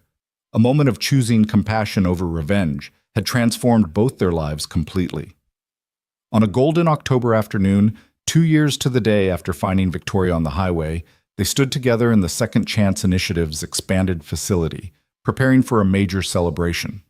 The center had just been recognized as a national model for workforce development, with inquiries from cities across the country wanting to replicate their approach. Media outlets were covering the story. Victoria had been interviewed by national news programs. The small nonprofit born from tragedy had become a beacon of hope for displaced workers everywhere. But before the celebration began, before the speeches and recognition and cameras, Evan pulled Victoria aside into the quiet of her office. "I have something for you," he said, pulling a small box from his pocket. Victoria's eyes went wide. Evan, I know we've only officially been together for 18 months. I know this is fast by conventional standards. But Victoria, we've been building a life together for 2 years. We've faced more challenges and overcome more obstacles than most couples encounter in a lifetime. I know who you are, not just when things are good, but when everything is falling apart. And I want to spend the rest of my life standing beside you. He opened the box to reveal a simple ring, sapphire, surrounded by small diamonds, elegant without being ostentatious. Victoria Lane, will you marry me? Victoria was crying and laughing simultaneously, her hands shaking as she nodded emphatically. Yes, yes, of course, yes. I can't imagine my life without you in it. You saved me in every way a person can be saved, physically, emotionally, spiritually. You showed me that redemption is real and second chances exist and grace can transform anything. Yes, I'll marry you. Yes. Evan slipped the ring onto her finger, and they held each other in the office where they'd planned their organization and built their future. Through the window, they could see the celebration preparations continuing, clients and volunteers and community members gathering to honor what had been built here. I never told you, Victoria said softly, what I was thinking that night on the highway. Right before I fell. You don't have to. I want to. I was thinking that I'd destroyed everything I touched, that my father would be ashamed of me, that the world would be better off without someone who'd failed so catastrophically. She looked up at him, tears streaming down her face. I was ready to give up completely. And then you stopped. You chose to help someone who didn't deserve it, who'd hurt you terribly, who had no claim on your compassion. And that choice, your choice, gave me a reason to keep fighting. You gave yourself that reason. I just provided the opportunity. Maybe, but the opportunity mattered. The grace mattered. The radical kindness of stopping for your enemy mattered more than you'll ever know. Victoria touched his face gently. I was broken, Evan, completely shattered. And somehow, through helping me piece myself back together, you healed your own wounds too. We saved each other. The office door burst open and Maya rushed in, slightly out of breath.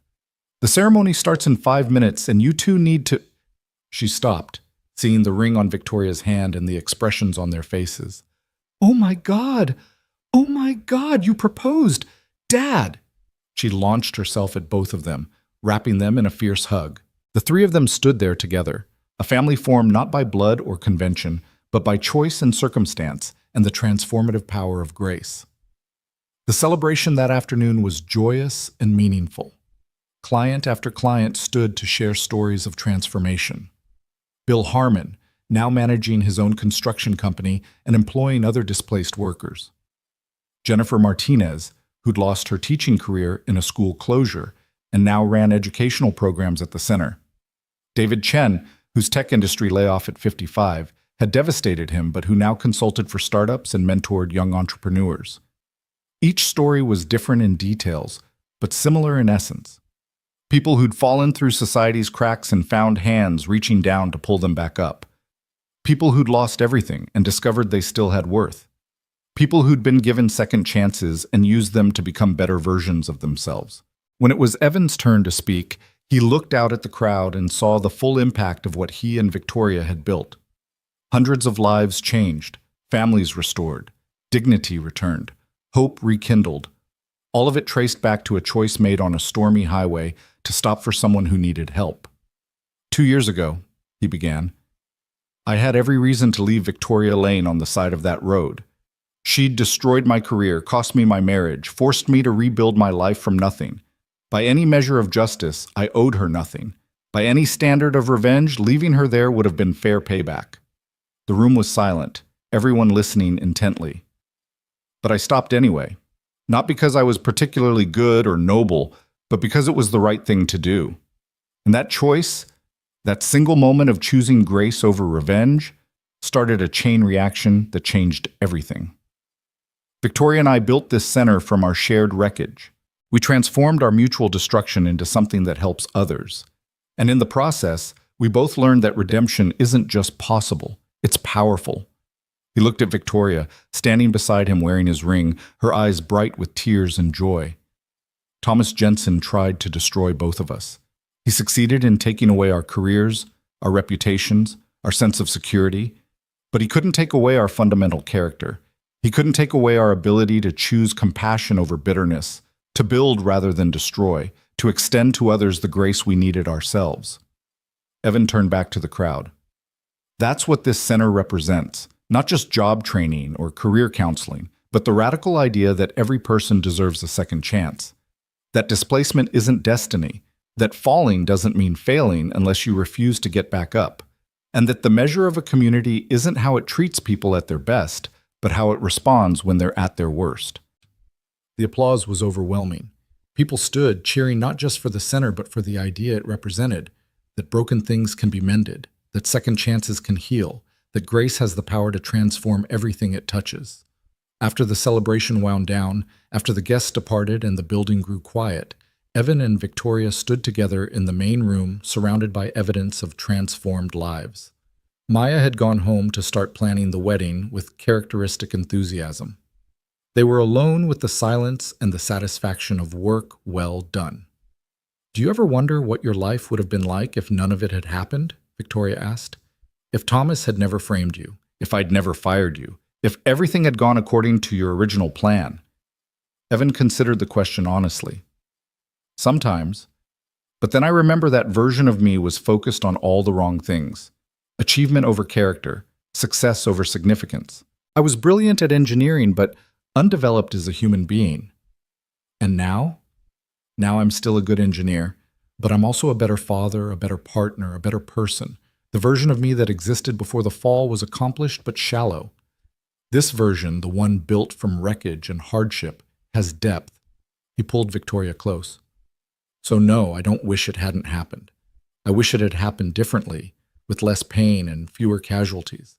But I wouldn't trade who we've become for who we were." Victoria rested her head against his chest, listening to his heartbeat. "I used to think success meant building the biggest company, making the most money, having the most prestigious reputation. Now I know that success is measured in transformed lives, and second chances given, and the courage to choose grace when revenge would be easier." They stood there in the quiet, two people who'd been broken by the same man and healed through choosing each other. Outside, meridian settled into evening, lights coming on in houses, families gathering for dinner, the ordinary miracle of community continuing around them. Evan thought about the journey that had brought them here, the lost decade working as a mechanic when he should have been innovating manufacturing processes, the 18 months Victoria spent homeless and hopeless, the prison visit confronting Thomas Jensen, the decision to build something good from shared tragedy, the risk of choosing love when self-protection would have been safer. Every moment had been necessary. Every hardship had taught lessons that couldn't be learned any other way. Every choice to extend grace rather than seek revenge had built the foundation of something remarkable. "Do you think Thomas knows?" Victoria asked quietly. "About all of this? About how his attempt to destroy us ended up creating something beautiful?" "I hope not," Evan answered honestly. "I hope he sits in his cell convinced he won, that he successfully destroyed both our lives. Because the alternative, him knowing that we turned his cruelty into compassion, his destruction into creation, that would feel like giving him credit he doesn't deserve." "Fair point." Victoria smiled against his chest. "We did this despite him, not because of him. Our choices made the difference. Our refusal to let hatred poison our futures, our decision to build rather than destroy." "Exactly." They locked up the center together and walked to their car hand in hand. The autumn evening was cool and clear, stars visible despite the ambient light from town. Evan looked up at them, distant and constant and indifferent to human drama, and felt grateful for the strange path his life had taken. The wedding happened the following spring in the center's main room, surrounded by clients and volunteers and community members who'd become family. Maya served as maid of honor, wearing a dress the same sapphire color as Victoria's engagement ring. Danny Morrison stood beside Evan as best man, having watched the entire journey from devastating loss to triumphant restoration. Mrs. Patterson officiated, her presence a symbol of community blessing. Bill Harmon and other clients formed an honor guard as Evan and Victoria walked down an aisle lined with photos documenting the center's growth and impact. Every detail celebrated not just their union, but the community they'd built together. When it came time for vows, Evan spoke words he'd written late at night, trying to capture the complexity of what they'd built together. Victoria, you came into my life as an enemy and became my greatest partner. You destroyed me once and then helped me rebuild better than I was before.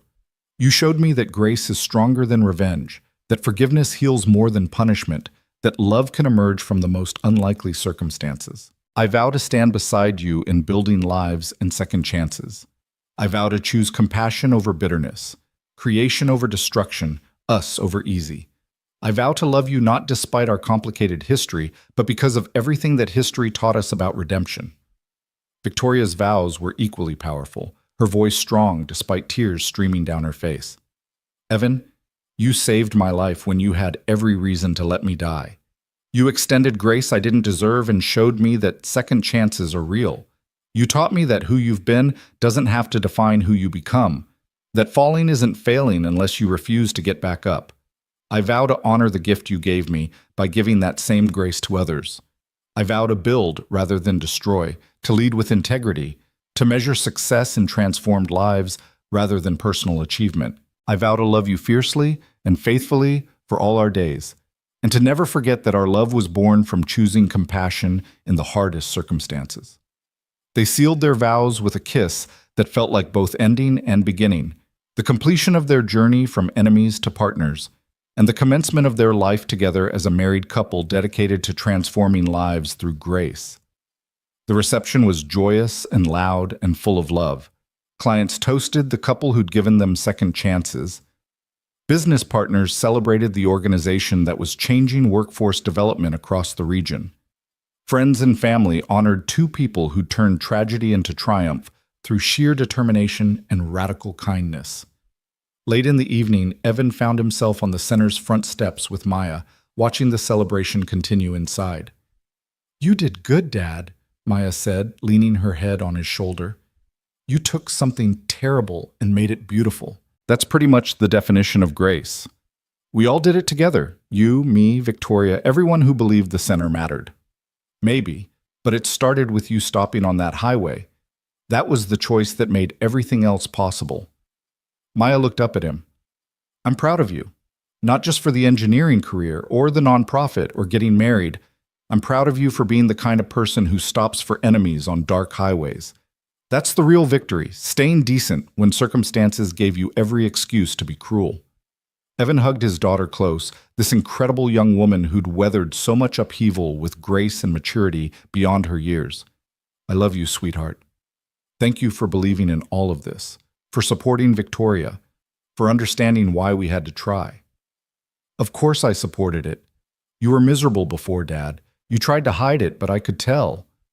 You were surviving rather than living, going through motions rather than pursuing dreams. Now you're actually alive again. How could I not support that?" They watched Victoria through the window, laughing with clients and dancing with Bill Harmon, radiant with joy and purpose. 2 years ago, she'd been broken and homeless. Now she was a respected community leader, a national model for nonprofit management, a woman who'd transformed personal catastrophe into collective benefit. "Do you think people can really change?" Maya asked. "Like fundamentally change who they are?" "I think circumstances can reveal who people always were underneath their circumstances," Evan answered carefully. Victoria wasn't fundamentally different as a CEO versus who she is now. But homelessness stripped away the protective layers and forced her to develop the parts of herself she'd been neglecting: compassion, humility, genuine care for others beyond how they could benefit her. "And you? Did you change?" "I think I deepened. The core of who I was remained constant. I was always someone who valued integrity and family and doing right by people. But losing everything forced me to develop resilience and perspective and the ability to find meaning in smaller things. I'm not different. I'm just more fully myself." Maya nodded thoughtfully. "That makes sense, and maybe that's what redemption really means.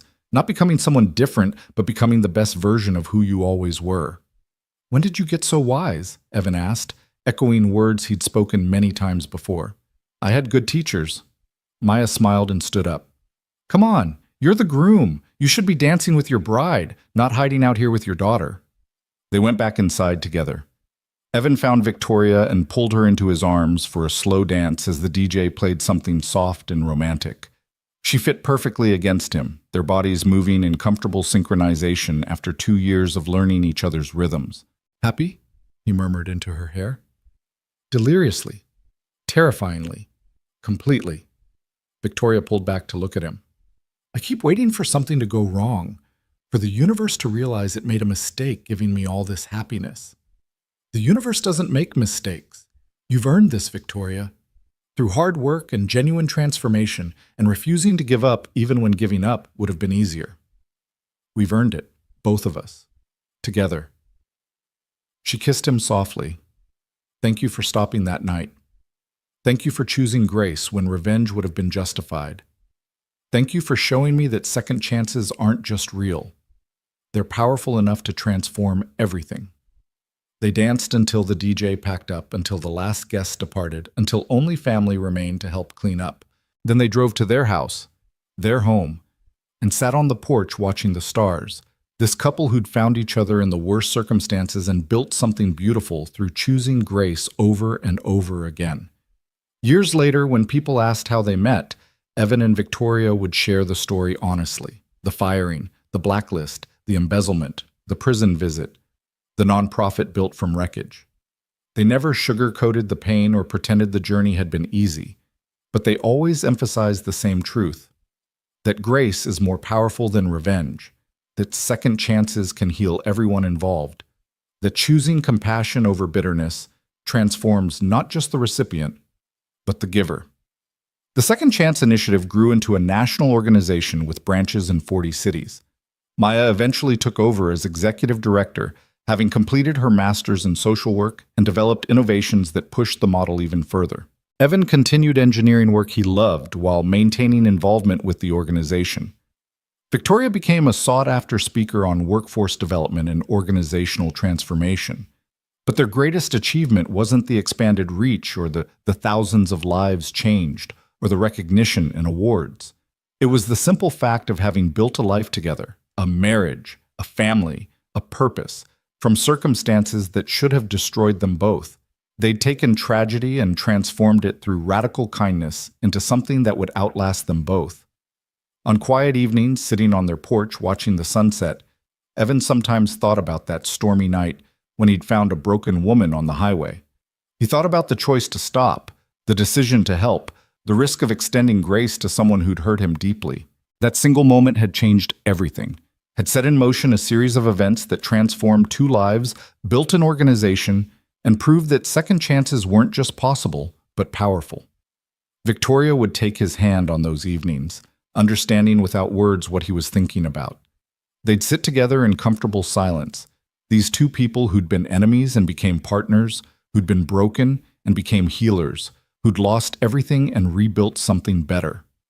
The autumn wind would carry the scent of wood smoke and fallen leaves, the same scent that had filled the air that night 2 years ago when everything changed. But now the scent meant home and safety and love rather than storm and crisis. Now it meant the life they'd built together, the purpose they'd found, the grace that had transformed them both. And if someone had asked Evan in that moment whether he regretted the decade he'd lost, the career that had been stolen, the pain he'd endured, he would have answered honestly. He regretted the pain but treasured the wisdom it brought. He mourned the lost years but celebrated who those years had shaped him into becoming. He wished circumstances had been different but wouldn't trade the life that emerged from those circumstances for anything. Because this life, built on grace and second chances and the radical choice to help rather than harm, was richer than anything he'd lost. This marriage, forged in fire and tested by adversity, was stronger than convenience or convention could ever create. This purpose, born from mutual destruction and sustained by shared determination, mattered more than any individual achievement. Evan Cole had been destroyed and rebuilt. Victoria Lane had fallen and risen. Together, they'd proven that redemption was real, that grace could transform anything, that second chances had the power to heal not just individuals but entire communities. And it all started with a simple choice to stop on a dark highway during a storm, to extend compassion to someone who'd once been an enemy, to choose grace when revenge would have been easier. That choice changed everything. That choice saved 2 lives. That choice proved that sometimes the greatest victories come not from defeating your enemies, but from transforming them into partners, not from seeking justice, but from extending mercy, not from protecting yourself, but from risking connection despite every reason to stay closed. As the stars emerged one by one in the darkening sky, Evan squeezed Victoria's hand and she squeezed back. No words were needed.